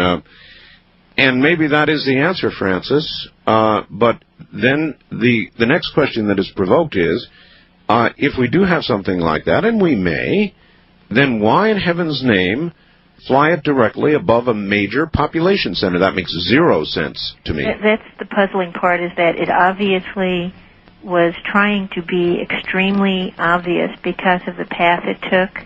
It never deviated away from heavy populated areas. Now, if I could, I'd like to read you just 2 sentences from the report that was given. Yes, go ahead. It says, the Federal Aviation Administration, which operates the control tower at Sky Harbor International Airport, did not report any unusual activity, even though those 2 guys did. Since the city does not have the resources or expertise to investigate the source of lights, such as those that were reported, we depend on the United States Air Force to investigate all such matters. Fair enough. But they didn't ask them to do it. So I am going to. You are going to ask the Air Force? Yes. How are you going to do that, Francis? Through our senator. We have a senator who's sort of interested in this. And I'm going to call him and ask, if he could ask the Air Force to investigate this. I was hoping that the city would initiate that, because I'm just a council person. Sure. I don't have any particular power. I'm just one of 9 votes. I would have hoped that they would have said, well, we're asking the Air Force to check into this. But they didn't. Not even that. Not even that. That's just, it's such a puzzle to me, Francis. Truly, it is. And again, I go back to this, if it's not a threat business, then what have we got the Air Force for? If they're not supposed to, if something that large is hovering over a major population center, and they don't even go to check it out, then what good are they? Well, and, I wish they'd have a little more faith in human beings. If it is something that they are doing, and they tell us, hey, we're doing it, fine, that's it. If it's something from somewhere else, and they say, this is something from somewhere else, some people would be a little upset, but, eventually they find it out anyway. And so, why hide things? I agree with you. West of the Rockies, you're on the air with Francis Barwood. Hello. Hi, Art. This is Phyllis calling from Bellingham, Washington. Hello, Phyllis. Hi. I wanted to tell you, since you're talking about this light formation, that about 21 years ago, in August, I think it was of 76, over Bellingham Bay, I saw 9 tiny white lights in a V formation pointed toward Bellingham, which would be due southeast. And I went out on my balcony and looked at them, and they were silent. They were disconnected, and they were about 1,200 feet from where I am. Did anybody in the city of Bellingham raise any questions or ask for an investigation? Never heard a word. Nary a word, huh? No, and there was one more light way down. There was a light. It was so odd. There was one clear down over Bellingham. They were there for about 20 minutes, and silently they all zoomed more or less sideways due south, and they were just gone. Well, there you go. Another similar report. Francis, the phones are lit up here, and I could probably sit here and take calls from Phoenix and the area and the people who saw it from now until I go off there at 4 o'clock in the morning. But I think it is sufficient to already say Obviously, a lot more than 5 people saw it. Zillions of people saw it. And if I could ask the people that wanted to call in, if they could call my office, would be real helpful. And they're keeping track for me. And I've taken a lot of calls at home, 37 last Saturday to be exact. But this way, it's documented in my office, and that would be very helpful. All right. So people who saw this, or people who want to at least support the effort to have somebody look into it, which is what I presume you're moving toward now with your request to the Air Force, can support you by calling that number, or, barring that, calling you at home because you're listed in the directory. That's true. And I'll try to get back to everybody. It may take me a little while, but I do eventually get back to everybody. Well, you're a courageous lady. I wish you well. And listen, Frances, the minute you need some help, you call me up, and I'll get you on the air. Okay. All right? Thanks a bunch, Art. Take care, Frances. Bye-bye. That's Councilwoman Frances Barwood from Phoenix, where one of the most incredible displays of light, or a craft, depending on how you want to look at it, manifested itself over a major population area, Phoenix, in March. You're listening to Art Bell, Somewhere in Time on Premier Radio Networks. Tonight, an encore presentation of... She is a councilwoman for the city of Phoenix, who dared to open her mouth to just suggest that somebody really ought to investigate whatever this massive thing hanging over a valley with 2 million people was. And she's catching hell for it. From the cartoonists and the newspaper people to the mayor to other council people, though she said not too much with that regard, other council people, and you know how that goes. So if you are one of the ones in Phoenix who saw these lights, if you are somebody in Phoenix who would like to support her with regard to at least a request for an investigation of what the hell this was, she says she's going to the Air Force now through a Arizona senator, then contact Frances Barwood. All right, in a moment, on to other things, and we'll just have open lines for the remainder of the night. Tomorrow night, Terrence McKenna, a person many of you have been requesting, is going to be on the show. He'll be coming to us from the big island of Hawaii.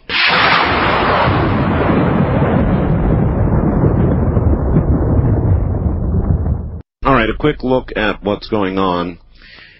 In Denver, prosecutors wrapped up their case against Timothy McVeigh, and it looks to me to be a very impressive case indeed, on Wednesday afternoon.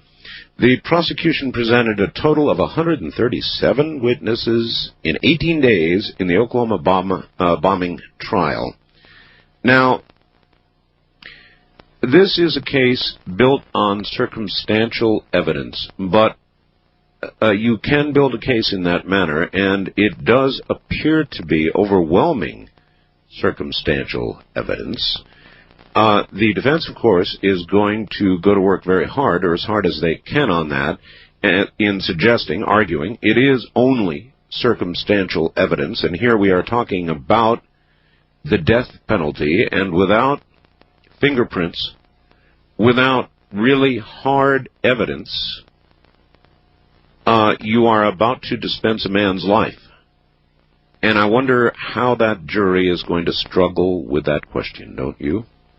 Here's this. Art, while I must agree, your subject of the Phoenix UFO sightings certainly makes interesting conversation for your audience. Isn't this just doing a verbal dance around the real concerns lurking in the shadows of this issue? The questions and concerns emerging seem to mask a rapidly spreading fear that our great American government can no longer be trusted about anything. In view of this obvious situation, our questions and concerns amount to little more than whimpering in the scary dark. Perhaps it would be far more American, nay, far more human, to simply take charge of our government and demand en masse an explanation, tax revolt, whatever it takes, before we all collapse in confused cowardice. That is from Lahaina in Maui, Hawaii. West of the Rockies, you're on the air. Hi. Hi, this is Patrick in Boise, Idaho, listening on KIDO. Hi, Patrick.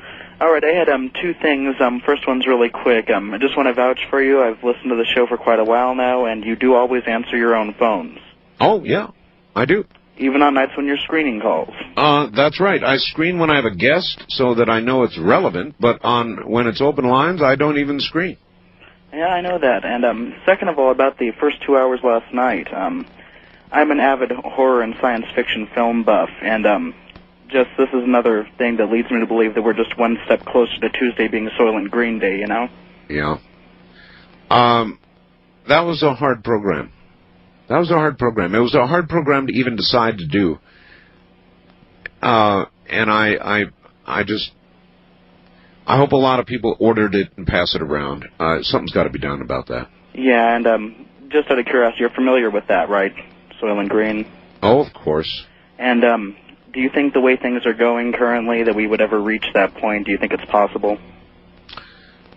If food production on Earth, because of climatic change or ozone UV radiation increase or whatever other reason one can imagine, would suddenly be reduced, I think a lot of horrible things would happen that are better not contemplated. Yeah, that's true. I always consider that probably the most horrifying film I've ever seen because it's so possible. Yeah, a lot of things are possible, and I used to think that, I guess I used to be very naive, and I'm over that pretty much now. Yeah. All right, thanks a lot. Thank you very much for the call. Take care. East of the Rockies, you're on the air. Hi. And as an ex-vet myself, I don't understand how people can take the view that it's because she's a lieutenant colonel and a pilot and a female, that's what they're going for. She knew... She is a first lieutenant. A first lieutenant. Yes. She being a... All right, second instruction is turn your radio off, please. Okay. Her being a officer, she took an oath to obey the orders above her and to obey the Uniform Code of Military Justice. Correct. And she broke that oath. Correct. And that is the point. It's not the adultery, it's not anything else. She took an oath and she broke it. And that should be the bottom line. All right, but bottom lines are rarely black and or white. And you know, here's a truth for you to think about, okay? A lot of male B-52 pilots, F-16 pilots, F-14 pilots, F-15 pilots, they've been out. Look, these are jocks, you know. They're very special people. And a lot of them will bed down anything that moves and wears a skirt. And there have been a lot of, I'm telling you the truth here, whether you want to hear it or not, there have been a lot of instances in which they've been called on screwing around because they're hot dogs. That's just what they are, in the air and on the ground. And frankly, a lot of it has been allowed to slide. So, you know, if that's all that was going on, then I don't think she's getting equal treatment. She's not getting equal treatment if that's been going on, but then trust me. I've understood it. Trust me, sir. Command knew about what was going on and gave her an order to cease and assist. That's and she correct. Broke that order. That is correct. And did you see the 60 Minutes segment on that? Yes, I did. In other words, the guy was living in her house. True. All right, and so all she wanted to do. And in breaking that order, all she had to figure out a way to go back and say, it's over, you got to move out, and that's all she did, as far as I know. The only thing I see is if this was a lower-ranking individual, an enlisted man, who was just an airman or was another posting, I don't think it would have gotten the news media that it did because she is a female pilot. And I think there's a problem with that. I agree with you, and that is not equal treatment, thank you. On the other side of the coin, if she repeatedly lied to the investigators, then you've got something else. So I have very mixed emotions about this. In fact, I'll tell you my own story about it. I suppose I will. I've got no reason not to. When I lived in Japan, I lived in Japan for a decade. Part of that time, actually on Okinawa, it was then not Japan. I lived off base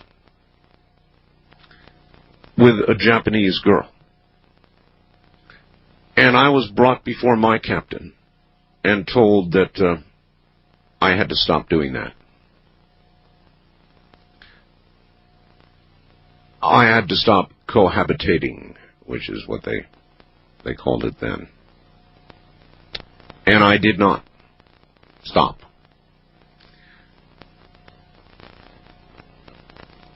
And I must tell you that this practice, though it was not a military member, obviously, it was a Japanese national, Okinawan national at the time,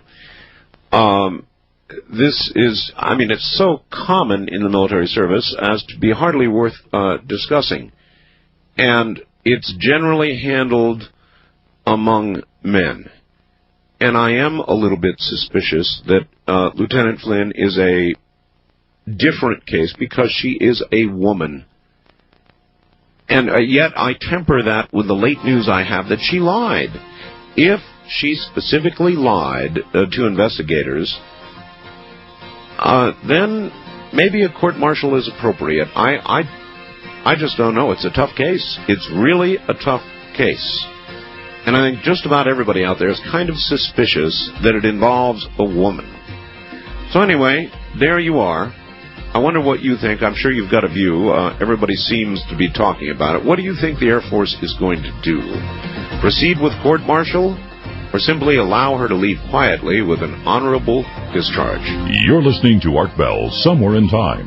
Tonight featuring a replay of Coast to Coast AM from May 21st, 1997. These craft belong to a foreign government. They are not ours. We are powerless against them. Every now and then they fly around just to tweak the noses of government officials here who are forced into a frenzy of denial.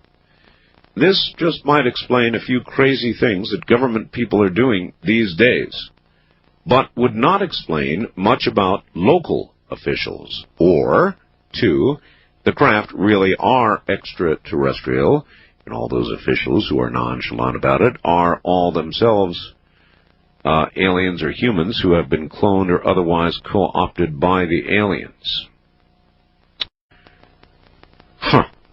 Well, I would go for number one, except that I wouldn't imagine it to be a foreign government. I would imagine it to be my own. The puzzle for me is why our own government would choose to fly something in its secret arsenal over a major metropolitan area, 2 million people, and that's a lot of people to look up and see something of this magnitude. I mean, that's a lot of people. All right, listen, tomorrow night Terrence McKenna is going to be here, and a lot of people have been waiting for Terrence. We're going to be talking about time, the nature of time, and a lot of very interesting things. And then Friday night, Saturday morning, we are going to interview Victor and follow it with an interview with Sean David Morton. And Sean has been instrumental in seeing to it that we got a world-exclusive photograph on the website right now, the second photograph of the alleged interrogation at Area 51 of an alien being. In this photograph, you will see, though his face has been erased, presumably to protect the innocent, a doctor probing the mouth of this alien. It's a bizarre picture. It cannot be seen anywhere else right now. It's on my website. Take a look before you hear this interview with Victor. Victor is the guy who took the video. Victor is going to be using a voice changer to protect his own identity, and he'll be here at midnight Pacific time. So, be here. And in the meantime, take a look at that photograph. You'll find it at www.artbell.com. www.artbell.com. East of the Rockies, you're on the air. Good morning. Good morning, Mr. Bell. Hi. I would like to relay a brief story and lighten up the conversation about the female pilot. All right. In the B-52. All right. You know, that jet airplane broke formation with them bombs on it and crashed into the Colorado mountains. Yes. Right before Timothy McVeigh went on trial. What if... Actually, it was during the trial, but yes. But what if they had bombed the courthouse there in Denver? Well, what if they had? I mean, you said you were going to lighten all this up. Bombing? Yeah, well... Where's the light part? Okay, let me tell you the light part real quick. My husband, at the age of 17, a senior in high school in 1939, prior to World War II, he joined the Texas National Guard. And right after he went into the Guard, the stable sergeant sent word out to the grounds for any young men that wanted to sign up to become a pilot. And my husband was tickled to death. He thought he was going to get to be trained to be a pilot and fly an airplane. Yes. But when he got down to the stables, they handed him all a pitchfork and told him to separate the manure from the hay. Pile the manure here, pile the hay there. And that's how my husband became a pilot. A pilot? A pilot. Is that what was there a specific career field? Well, see, prior to World War II, my husband in high school was in the ROTC program. Well, nationwide, everybody in the ROTC, the young men, were encouraged, you know, to take it serious, get their training, and go into the military, you know, and fight, you know, help our country win the war that was coming on. It was prior to it. I understand. All right. Thank you very much. That is a little lighter. And frequently in the U.S. military, when you volunteer, which is why people in the military are roundly told not to volunteer for things, they find themselves enshrouded in something they did not expect nor do not want. That's fairly common in the military as well. You've got to be a very special kind of person to be in the military in the first place. It's not for everybody. West of the Rockies, you're on the air. Hello. Hey, how you doing, Art? I'm doing. Yeah, my name's Scott, and I'm over here in Level, Wyoming. Yes, sir. I was in the Air Force for 6 years. Okay. I was at a SAC base, B-52 base, right in Shreveport. Right. And, man, you know, you really had to, you looked up to these people, the bomber alert crews, when they were on alert. Sure. I mean, they travel around in packs everywhere they go. You know, they're wearing little ascots and everything. Yep. Is it true that she was offered in Article 15? I'm not aware of that. Okay. I'm not aware of that. That would be a lesser disciplinary measure in which rank could be taken. Yeah, if anybody else has heard of that, you know, this thing has just been bugging me to death. I couldn't sleep tonight. I was in the Air Force, and I when I came back from overseas, I made a reference to a new female that had just come in the Air Force, and I said the word babe. I said, hey, babe, shut the trunk. You know, she was walking off to the post because she didn't shut the trunk, and I couldn't drive the car off. Well, yeah. Just that little escapade there cost me $150 suspended bust. They took my weapon away from me for 6 months, and took my driver's license away from me. And I didn't get all that reinstated till a month before I got out of service. You know, Well, let me tell you something. I have serious questions about women in the military, period. And I have asked these questions before, and I get a lot of argument about it, and I know they now comprise a significant percentage of our military and are very necessary to what we do. But in combat situations, I don't know that have any of you seen a movie? It's currently making the pay-per-view rounds, and I'm sitting here trying to think of the name of it right now. It's a very good movie. It'll occur to me shortly, about the Gulf War and about a captain who flew a helicopter. And actually, it portrayed her. Well, I don't want to tell you the plot of the movie, but it's worth seeing in view of what is going on right now. I highly recommend it, and I will go and get the name of the movie, or somebody will fax it to me. A very, very good movie, by the way. West of the Rockies, you're on the air. Hello. Yes, that would be Courage Under Fire. Thank you. I just saw it about a week and a half ago, and my God, that was a good movie. Yeah, it's kind of timely. You don't hear much about women pilots. Right. So. Just on the subject of the emaciated models, I don't mean to nitpick, I apologize, but it's heroin chic, not chic. Yeah, thank you. I always screw that up. Heroin chic. All right. Well, it's not, though, in my eyes. In other words, before heroin became chic, models still look the same way to me. They always looked emaciated to me. True, but it's really unfortunate that they would actually Actually, when you think about it, heroin chick kind of works. That's what they are.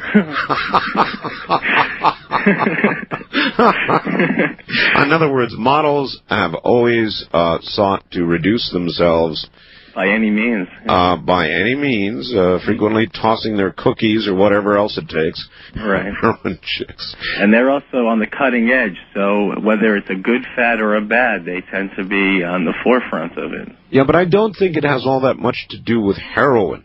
That's no, it doesn't. It has to do with looking thin for the camera. Right. But I'm just saying that there are, casualties of war, so to speak, being in New York and in the fast lane. That's all I meant. But about Phoenix, I just wanted to say that really is pretty amazing to have such a large amount of people see something like that, and you don't hear it in the main news media. Well, or even, look, I mean, here we've got one of 9 council people. Phoenix is a big city. Being on the city council is a non-trivial matter. There are only 9 people below the mayor. And she's saying, excuse me, but couldn't we have an investigation? And they're laughing at her, chuckling at her, writing cartoons about her, and slamming her around. I mean, why? How much more credibility can you get? You would think that it was like Lyndon LaRouche or something. Yeah, exactly. Well, nice talking to you, Art. Take care, sir. Carry Thank you. on. All right. Heroin chicks. Yeah, heroin chicks. I've always screwed that up, but actually in this case it works, doesn't it? And I just don't make the connection the president is making. I have always looked at models coming down the ramp and said to myself, what's the matter with these people? Why don't they put a little bit of meat on their bones? And this was years before heroin became chic. And I'm not even sure it is now. Since when did it become so? First time caller line, you're on the air. Hi. Art, there, it's been a long time. How you doing? I'm all right. Francis and I clashed last year over the museum issue. Hi, Francis. She's not on, sir. Oh, she's gone? No, she's gone, right. Okay, well, listen. Now, let's you and I clash, because I happen to agree with Francis. In other words, here you had a piece of art, and I'll put that in quotes, that came and was done at taxpayer expense. Right, as all the works were. And stood in a public building. Mm-hmm. Now, every year at Christmas, when we've got some sort of display in front of a public building, the ACLU or somebody else comes along and files endless bitches until it is removed from public property. Okay. Okay, so if you can do that based on the fact that it's public property, not private, then why does the same argument not apply to the flag? I don't necessarily agree with either argument. I just don't believe in censorship. Well, I do think this. If you're going to wipe out that one exhibit which offends because it's taxpayer funded, then you'll have to close down the entire exhibit. So in other words, you don't support people who want nativity scenes removed from public property at Christmas. Isn't there something better they can concentrate on? Aren't there more... but you really do, don't you? So you really do have a kind of a conflict here, don't you? No, I don't think so. Do you want me to explain myself better? Absolutely. Clearer? Absolutely. Okay, I agree with her insofar as she's saying it's taxpayer funded, and therefore, if it offends a great majority of the taxpayers, then it should not appear. But then again... No, even there. You've got the NEA. And they fund a lot of stuff that people object to. So I can live with that. But wait now. It's in a public building. Right. Now, that's a different piece of territory in my mind. the Museum of Fine Arts. Public building. It's the only one we have. Yeah, but taxpayer-supported public building. Okay, well, then they should take the entire exhibit out. Not just that one which seems to offend Francis, but maybe all of them, because maybe all of them would offend some people. Let's not have any exhibits in there. Let's just have an empty room. And that'll be the exhibit. Nihilism in the 90s, empty room. Well, okay, so then I take you back then to Christmas. A cross on a mountain, a nativity scene on public property. Right. And I know that to remain consistent, you're probably going to tell me that it ought to be allowed on public property, but I'll bet you've been one of the ones arguing it ought to be removed, if you're absolutely honest. No, I'd be honest with you, Art.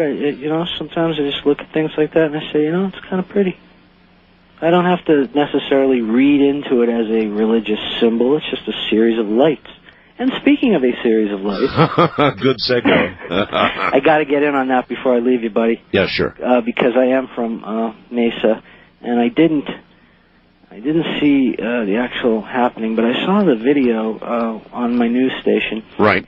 And it was shot with a zoom lens. The camera was pretty far away. It still looked enormous. Yeah. So I can imagine whoever house it went over, it must have been absolutely spine-tingling. Well, I heard from person after person, as I knew I would. Now, as much as you may disagree with Frances with regard to the flag display, how do you feel about her basic ridicule for simply requesting an investigation so we can know what that was? It hung over the city. How do you feel about that? It's kind of interesting, isn't it, Art? This is why I love your show. In this case, she is rather anti-censorship. Right. Because people are trying to censor her. Right. I watch the live council meetings here in Phoenix. It's like a not-so-well-directed episode of One Flew Over the Cuckoo's Nest. And these people are brain dead from the... It's really frustrating. It's laughable. Well, you've seen Frances, I take it, then live on TV. And the numerous other people. And at least this woman has a sense of humor. And at least she doesn't nod off at the meetings and have to be kicked under the table.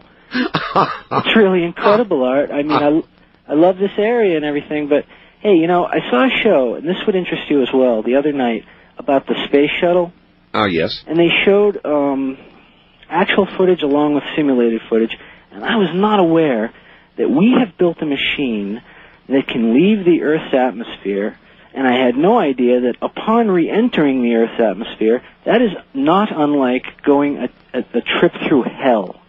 That's right. It's just unbelievable. And we have invented this craft. It goes 20,000 miles an hour through hell. Yes. And it gets there. It gets through. And, yes. And it lands back on Earth. That's correct. If we can build something like that, why couldn't we build a thing a mile long with 6 lights? I don't see the big hoopla. Well, it's hard to believe that it's an alien. The hoopla comes because the Air Force says we don't investigate those sorts of things. Now, of course, wouldn't you say? With the exception of very few people in government. Sir, I would say that if the Air Force is not concerned about security over our major population centers, then somebody needs to sit down and write them a new job description. Here's a weird take on it for you. It's like should we be watching Russian submarines off our coast? If the Navy doesn't want to do that, then they too should have a new job description. I got to break away. I love you, baby. Thank you. Take care. All right. West of the Rockies, you are on the air. Hello. Good morning, Lone Wolf. How you doing? Good morning. This is Kathy in Boise. Hi, Art. Hi. I missed your show last night, the first couple hours. I have a question and a couple comments. Can you tell me who your guest was and where does she come from? Where does she get her information?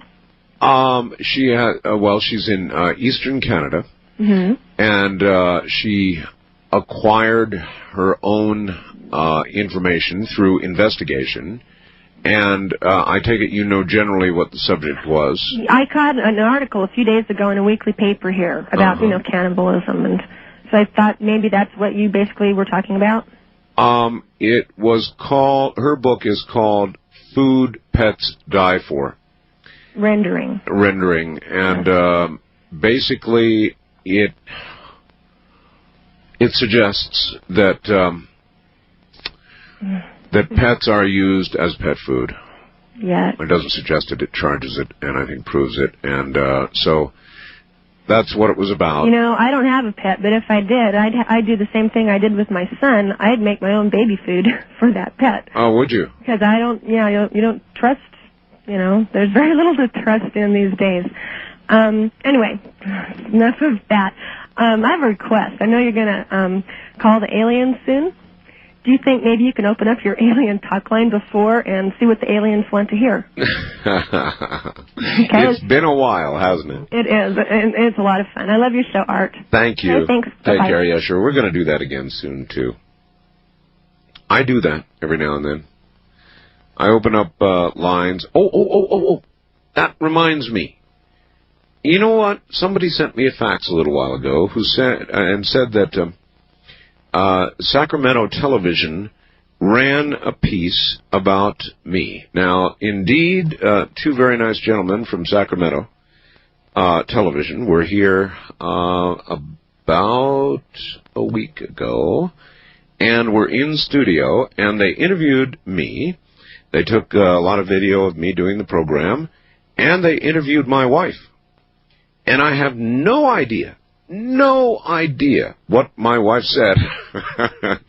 And I got a fax earlier tonight saying, I saw you and your wife on Sacramento TV tonight, Art, and really enjoyed it, but I had no warning the piece was going to run when it did, and I don't know what it was. So would you please, for a moment, cooperate with me and try and let me get a call from Sacramento on one of two lines. I want to talk to somebody who saw the piece and can tell me about it.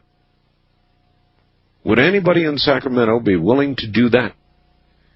Let me open two separate lines. No, make it three for Sacramento. And everybody else hold off for a minute. I would like to know exactly what they had on the air. I would really like to know.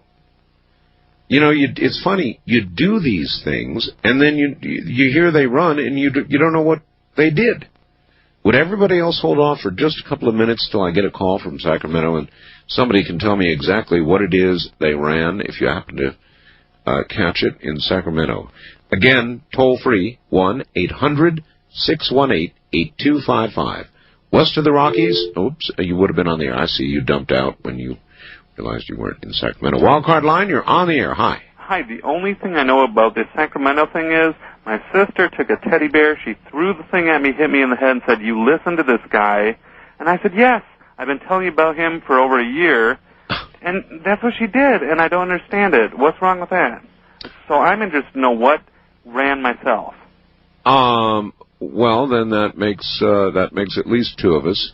And, when the TV crew was here for some period of time. And but what did you say to make my sister throw a teddy bear? Oh, just the usual stuff. People throw stuff at me all the time, sir. But I listen to you, and I'm honored to listen to you. All right. Thank you very much. Take care.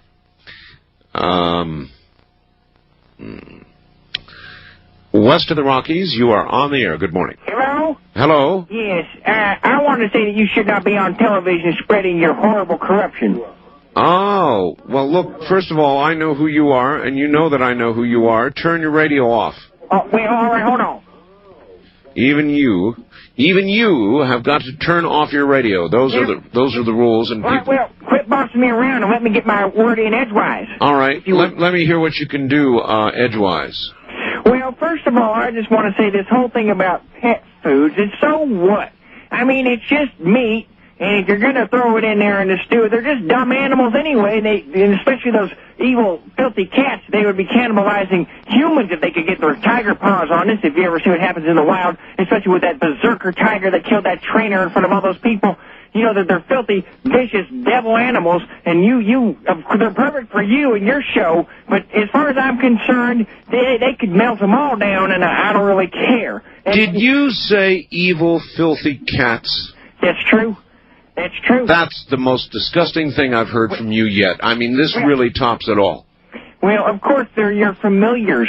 They're used in witchcraft, and what they do is they go out and they entrance people. Oh, so now you're saying that cats are evil, is that right? Well, inherently, that's correct. Hello? Meow. All right, now listen, and another thing is about this adultery, that horrible hussy slut going around defaming our military should not get out of this, should not be able to wiggle out of this her little ways. You know, she should be tried the way a man is tried and punished like a man. If she wants to play like a man, if she can't take it, then she should be. You know, it's another sign of how they're infiltrating and demoralizing our military. Well, what do you say about a man who gets away with it? What's that? I said, what do you say about a man who gets away with it? Gets away with what? Gets away with adultery in the good old boys club. Burn in hell. This is how the whole New World Order. What this is all about is breaking down our military with immoral, evil people. Well, at least you're consistent there. Well, she. I finally found something I can give you points for, but if you don't like cats, I don't know about you at all. Well, I don't like them. They're filthy animals. You know what? Whenever they come around my yard, I shoot my air gun at them, and I've hit a couple. You shoot cats? They go squalling out of there at 1,000,000 miles an hour. It's the funniest thing I've ever seen in my life. Praise the Lord and pass the pellets, huh? Well, when they're the devil's animals, it's okay to eviscerate and destroy them. The devil's animals. And you and your guests have just been more subversive, and you're getting crazier than I've even thought that you could be. You really do love me, don't you? Well, as far as all your deals of diseases being made up by the government and loosed upon the population, that's such idiotic. You embrace every word I say. You hang on every phrase, don't you? They take away our guns so they can send us in just like it happened in Chinaman Square, and they can roll over us with the tanks and just destroy us, and you're just helping facilitate that. Anybody who shoots cats with a pellet gun ought to have their gun taken away. No. You see, you're the one who's behind the defamation of our politicians by saying that they're corrupt and crooked and evil. How can you say that about them? They are. I know. Our government is a beautiful thing, and people like you and Tim McVeigh who want to tear down our government should not be on the airways. Now you're putting me in the same class as Timothy McVeigh. JC, I'm curious. If I were to tell you to walk off a pier, would you do it? I would not, because I do not take commands from Satan. Walk off a pier, JC. I don't think so. Go on, take a long walk off a very short pier, JC. Your worship of Satan is so apparent here. I love using this voice. I love you, JC. Satan and I love your voice. And that I love everything you say. As far as I'm concerned, the city councilwoman should not be looking into UFOs. She should be trying to balance a budget instead of playing around with spaceships. You're cool, You know what? You've seen too much Star Trek. You're my kind of guy. You've seen way too much Star Trek, and you're probably smoking reefer, and you're out of your mind with all this craziness, and you're just really going over the edge. Over the edge. You just can't seem to contain yourself anymore. I can't. I'm uncontained, JC. But I just want to know why you won't talk straight conversation with me. Because you don't do it. Yes, I do. I'm bringing forth the new revelation from the Lord is anointed onto my forehead through my voice into the airways. I'm trying to save a nation, and you're just trying to tear it down. All right, JC, that's it for tonight. It was lovely hearing from you once again. Good night. That's JC. Oh, now, there's a revelation. Speaking of revelations, he shoots cats with pellet guns. Praise the Lord and pass the pellets. East of the Rockies, you're on the air. Hello. Hello, Art. Yes, sir. This is Don in Nashville. Hi, Don. Enjoyed hearing you on the air Tuesday night with John Ziegler. That was fun. Well, John's a pretty good guy, but he gets a little carried away sometimes in some of his shows. I was the one that called in and mentioned that article that appeared in the Nashville paper Sunday about talk radio. Oh, you know, I really, really wanted to get a copy of that. Well, I'll tell you what I'll do, Art. I'll get a copy. Matter of fact, this entire section, and I'll wrap it up and send it to you. Oh, bless your heart. Tell everybody basically what this appeared in your Nashville paper, huh? Right. In other words, in one of the sections, it's the title is Talk Radio Tuning Out. And it says, razor wire political genre seems to be losing its edge. And actually, Art, this was written by a Ronald D. Elving, and this came from Congressional Quarterly. Oh, no kidding. So basically, the gist of the article is that it says that most politically oriented talk radio seems to be losing some of its following. Audience share. Right. And I wondered if you appreciated the reference to you in the article. What exactly did they say? Okay, well, I'll go down to one of the paragraphs. It says, such microphone titans as Rush Limbaugh, Don Imus, and Larry King continue to flourish. But the buzz these days is more likely to be about Dr. Laura's advice on sexual responsibility or Art Bell, a lone wolf broadcasting from the desert outside Las Vegas. That's very nice. And it's very correct. It's the buzz inside of talk radio right now as well. There's a magazine inside the business called Talkers. And I got my new issue of it, I think, day before yesterday. And plastered right across the front is talk radio and politics. What future do they have together? And everybody inside talk radio is all of a sudden talking about it. I've known about this for a couple of years now. Well, this is something I've heard you mention numerous times. A zillion times, right. A million times. And the answer is, politics is part of life, but it's only part of life. It's not all of life. And when you look at talk radio, pretty much it's treated as though it's the only thing there is in life, by most of the talk show hosts. Right. And I simply figured out that was no longer true a couple of years ago and stopped doing it. If talk radio is going to be really interesting for the people to listen to, it's got to be some sort of reflection of real life. And frankly, right now, what they're doing in Washington, D.C. is hardly even relevant to everyday life. Hardly even relevant to everyday life. So to sit here and concoct a discussion about a budget that ain't real, politicians that are crooked, and I don't use that term lightly, crooked, politicians who have been fined and the manner in which they will pay that fine, or any other myriad of things that they talk about, simply not relevant. And if talk radio persists in, I was actually invited to be the keynote speaker at a convention. I don't do that kind of thing, so I turned it down, I politely turned it down, a big talk radio convention. But had I gone, I'd have been in terrible trouble, because I would have lectured them on this subject. Literally lectured them. They're making a mistake. And for all those who want to take shots at me for doing something a little different, fine, who cares? Take your shots. Be my guest. I've got a good thick skin. It's had a chance to develop over many, many years. I don't care. And people take shots at me every single day. But given an opportunity to lecture people in my own field, or to talk to people in my own field, I would have explained this to them, and I know they would not have wanted to hear it. So I thought about it and thought better of it and decided not to. It's just, think yourself, folks. Other than a few really devoted political junkies, how many hours every day do you spend talking about politics? With your wife, your children, the people you work with, whatever. How many hours? Oh, I bet you can count it in minutes, or maybe not at all. So there's lots of other things in life that are interesting. And whatever they are, we do them when they come up, spontaneously. East of the Rockies, you're on the air. Hello. Hello? Hi. Wait till I turn my radio off. Okay. This is Maria. Hi, Maria. In Sarasota. Sarasota, Florida. That's country. That's down near my dad, yes. Yes. Is he still in the Cortez area?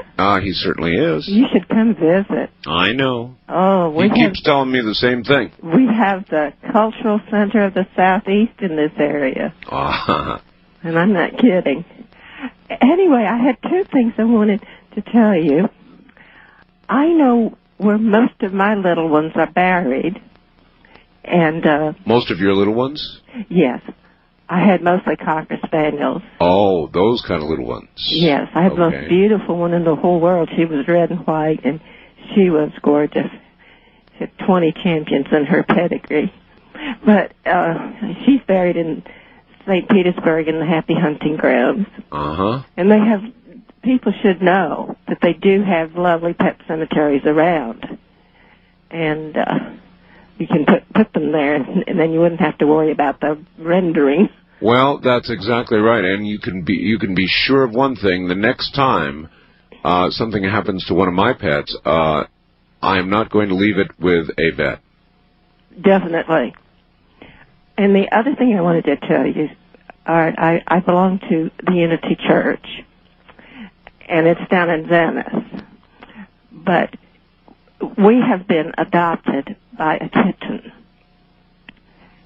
He's adopted our church, and he's. Did you hear JC there a minute ago, Mr. I represent God. I couldn't stand him. Oh, but anyway. And he's out there shooting cats. Yes. Well, this little kitten, I haven't seen it yet, but it's a gray tiger, and has white feet, and it has its own kitty door to come in and out. And the minister told me the other day that they had been feeding them inside the church, but they had to quit doing that because the coons come in his little kitty door and eat his food. So now the church is kind of out in the country. So now they're feeding him outside, too. Well, that's wonderful. But anyway, his name is Ezekiel. Well, JC'd put a pellet through him without thinking about it. Yeah, he'd have a fat chance doing that around me. Thanks for the call. Bye-bye. Take care, Ezekiel. West of the Rockies, you're on the air. Hello. Hello, this is Bob from Sacramento. Hi, Bob. How are you? Sacramento. Good. Sacramento. Bob, did you happen to see the piece they ran on me? Yes, I did. I want to hear all about it because I haven't seen it. Well, yeah. In fact, I even taped it. Oh, no kidding. No. So if you want it, you can give me an address or something, and I can send it to you. I will absolutely supply you with an address. In the meantime, though, I'm curious, what sort of, I'll tell you what, I've got a break coming up, and you're on a toll-free line, so I'm going to hold you over. Okay. And what I want you to do is try and remember most of the details about it, in particular what my wife said, because I have absolutely no idea, and the angle they took on the piece. And when we come back, we'll... There's an explorer, the unknown, Bigfoot and UFOs and stuff. When they also interviewed your wife.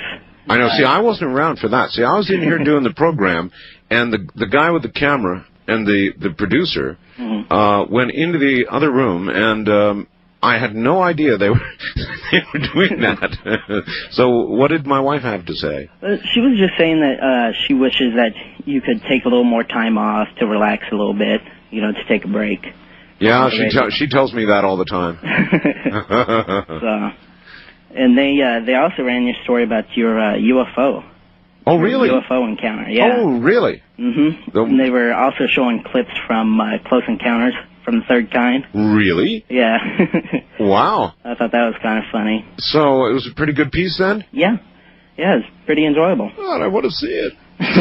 Well, like I said, I've got that tape, and if you want it, I could send it out to you. I would absolutely appreciate it. Oh, and they also mentioned you're on 650 KST. You bet I am, sure. And they also mentioned how you really raised their ratings up to number 1 on the AM stations. Well, that was not only kind, but true. Thank you very much. You'd like that, and all your fans would like that, too. Yeah, so. Yep, we do like that. Thank you very much. You're welcome. Take care. It is true. And we've done that just about everywhere we've gone. And there's no magic to it.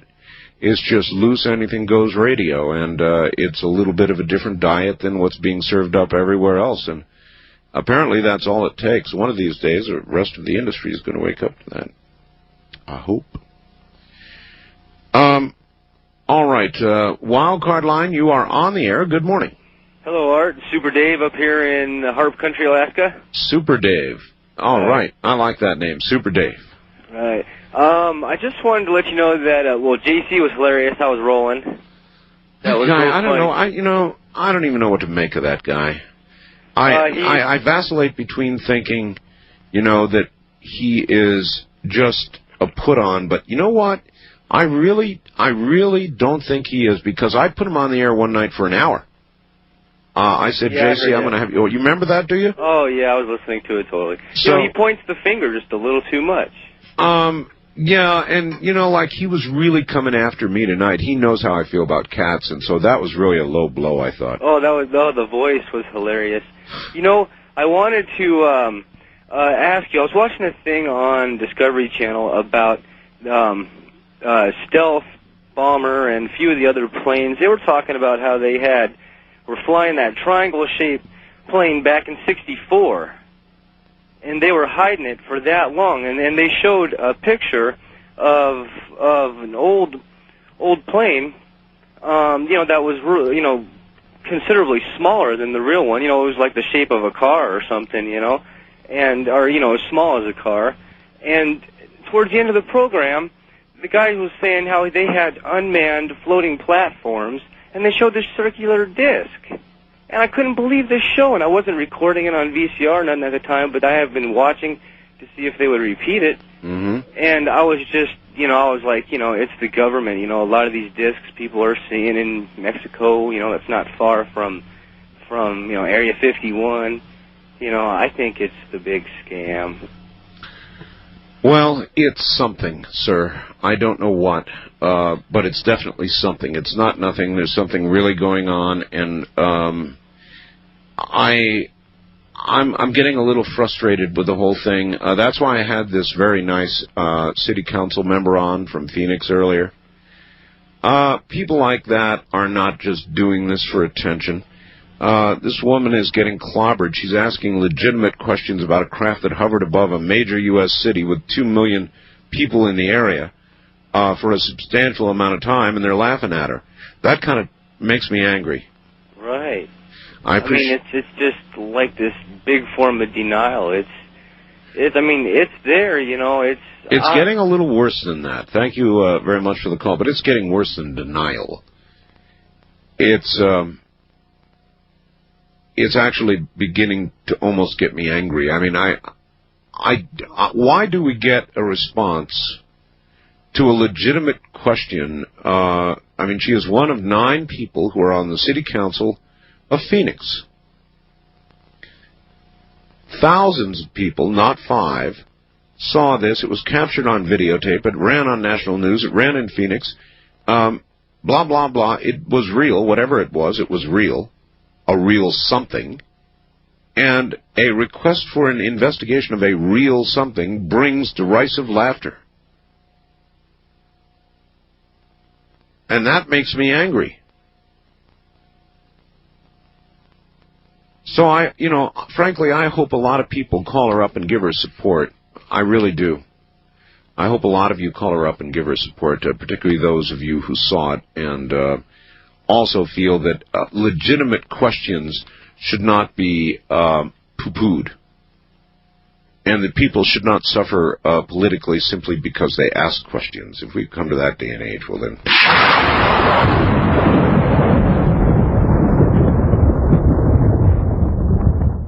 Well, what does it say here? What? Why am I the last to find out anything around here? So you're going to advertise web TV? Yes, we found a very good company, and I've been wanting to advertise web TV for a long time. And this is a really good company. So you're going to be buddies with Bill Gates, huh? Well, I guess. He bought it. I've been experimenting with web TV quietly for the last days, and I've got it here, and it is wonderful. I was really pleasantly surprised with the efficiency of web TV. For people who don't want to use a computer, but they want access to, for example, my website. Yeah, there's no question about it. Web TV is the way to go. I'm a computer nut, And so I do it through computers, and I frankly had a lot of reservations about web TV. And boy, are they gone. It is so easy. I mean, you plug it in. It says, hi there, basically, and dials the number automatically, connects you up, and asks you where you want to go. It is the simplest, user-friendly, important thing to happen in a long time. So yes, within the next, I don't know, week or something, you're going to hear us advertising web TV. And I think the very best system out there right now. That's all I'll say about it right now. West of the Rockies, you're on the air. Hi. Hey, Art, how you doing? All right. Turn your radio off, please. I'm about to hit it. This is good. Yeah, clicked on before. Yeah, I keep trying to get through, and I never expect to get through, and I heard you, and boom, all of a sudden, I got to run into my radar. There you go. Hey, I got a question for you. A while ago, you mentioned if someone had an atomic bomb, what would you do with it? I remember that, yes. I'd make every person who owes us money, U.S.-wise, to pay up. Well, the trouble is that unless you could gather them all, the debtors, that is, in one general area, you'd have trouble with one bomb. Right. And you could only use it once, and then everybody else would laugh at you. This is true. Now, I've got another question for you. The thing that happened in Arizona... Yes. I've never seen... I work graveyard, so I'd never see any news on it or anything. How serious was this? Very serious. Really? Yes, very serious. It went on for hours. Holy cow. It was hovering over a major U.S. city. Phoenix is a major U.S. city by any measure. And this poor city council lady, all she did was go to the city council and ask that there be some sort of investigation, and, you know, the usual has happened to her. Right. Huh. So. Now, see, that amazes me, because if as many people supposedly have seen this, and has the proof. Oh, yeah, it's been on... Why is there so much of a supposed denial, we'll say? I'm not sure it's exactly a denial, because they can't deny what's captured on film. What they're saying is, the city is saying, we don't have the facilities to investigate that. We don't investigate that kind of thing. We can't do it. They're saying the Air Force ought to do it. The Air Force is saying, we don't investigate that kind of thing. And I'm sitting here thinking, well, if the city fathers of a city that size don't care that something that big is hovering over them, that nobody knows what it is, then what good are they? And if the Air Force, who is supposed to be protecting our skies and our national security, isn't concerned about something that big hovering over a major U.S. city's airspace, then what good are they? Well, that depends on what you consider national... Oh, I'm sorry. By the way, I'm calling from Seattle. Yes, sir. From Como and KVI. Yes, sir. And I have a friend that we listen to you all the time. And we debate this back and forth. And a friend of mine named Brian, and I'm Morris from Factoria. And the reason why I don't think it's really a national security issue is because I think they are our own ships that supposedly are so far advanced in technology. I mean, that's the theory that him and I bounce back and forth. If the government says... Well, all right. Let's go with that for a second. I'm willing to accept that scenario. If they are that, then you would think at the very, very least, if they had these ships, they would not hover them over a 2 million area of population. They would be somewhat more discreet and go out into the middle of the desert. Not necessarily. The best kept secret sometimes is right in front of your face. Hiding in plain sight. Exactly. Well, that's then the theory that I have running around with. Well, then they're playing head games with us. The military play head games? Yep. Oh, pshaw. Goodbye, sir. All right. Here is a statement attributed to Walter Cronkite from the New American, May 12th, 1997. I don't know if this is true, but supposedly it came from the New American. Walter Cronkite. If we are to avoid a nuclear World War II, quote, a system of world order, preferably a system of world government, is mandatory, declares Walter Cronkite in his recent book, A Reporter's Life. that proud nations someday will see the light, and for the common good and their own survival, yield up their precious sovereignty, just as America's 13 colonies did 2 centuries ago.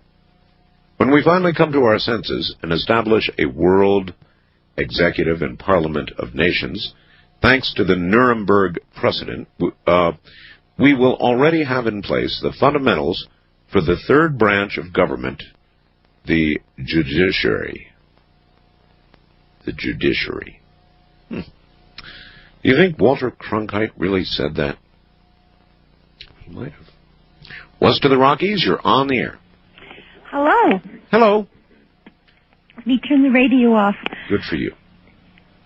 Good evening, Art, or you should say good morning. I'm calling from Fairbanks, Alaska. Well, even there, I think it's solidly morning now. Yes, it is. I'm so glad I got through. Art, I want to say 2 things. I listened to you the night that you asked us to meditate or to send our thoughts to whatever intelligence is out there. Yes. Well, I want to tell you, I did, and I've been meditating for the last 30 years, so I honestly, I shut your radio off, and I did that. And about a half hour after I did that, for me it was funny. It was because I love the outdoors, and living in Fairbanks, I miss living in the bush. You know what I mean? I do. My window, my bedroom window, faces an Alaska willow tree. They're not like the willow trees down south. And so it's big. And guess what flew up on it and started cooing to me? Cooing? An owl. Cooing to an owl? An owl. Oh, you're kidding. I couldn't believe it. And I kind of kept on trying to meditate, but I couldn't meditate because I started giggling. And I was so, because they won't come there, they're not here that much in town. And it was the most beautiful owl, and I went to the window, and I just looked at it, and it just stayed there. It didn't move or anything. Well, about 3 or 4 weeks ago on your show, it surprised me because someone on your radio I don't remember who it was, popped up about owls. Owls, yes. And I thought, oy vey, I don't believe it. Well, I was really surprised, and that's the first thing I wanted to tell you. Well, it was a hoot. It was wonderful. I couldn't believe it, and I was wondering if other people had animal experiences that night. Well, I'll probably get put away, but I am firmly convinced that it is possible to communicate with animals. Oh, yes. With telepathy. And I've got this wild cat of mine called Comet, and Comet is still pretty much a wild thing. But I can sit calmly by Comet and meditate and try and communicate with him, and even without touching him, he will start purring. And I just darn well know that I am in some form of communication. I can noticeably see him relax, his ears come forward, his muscles relax. I just know it. I just know it. People will think I'm crazy, and I don't care. Oh, I agree 100% with you. The other thing I wanted to be on a more serious note, Art, I haven't been able to listen to you all the time because I honestly can't stay awake all night. Has anybody been calling or saying anything about the aura of the planet? You know how we have auras and all plant life has auras? Right. Since I was a little girl, I've always been able to see, especially if I go up to the, like on a horizon, you can see the aura of the planet. I've not been aware of that, but I would imagine it could be so. Well, sure. It's always been, my father told me that it's just part of the gift we have in our family. So I suppose our aura has turned a dark poop brown. No. No? No. What I can't understand is all my life, I was born in 1940. I'm 50. I'm going on 57, and what I couldn't understand is the wave of the aura is becoming more jagged. And I was wondering if any of your people that you have on have said anything about it. No, you're the first one. But I would imagine if the planet had an aura, which I wasn't aware of, that it would be at the very least right now getting a bit jagged. It's not the normal waviness of it. You know how an aurora is? The waviness of the aurora? Life on this planet, my dear, is becoming a little jagged. Wavy. Okay. Hey, listen, I'm going to give you the honors because the program is over. Wavy. We're out of time. So, from way up north in Fairbanks, Alaska... This is Fairbanks, Alaska, saying God bless you, Art Bell, and good night, the whole world. Well, that's it. Thank you, ma'am. And from the high desert, I'm Art Bell. Thank you all. Tomorrow night, don't forget Terrence McKenna. You're going to find that fast.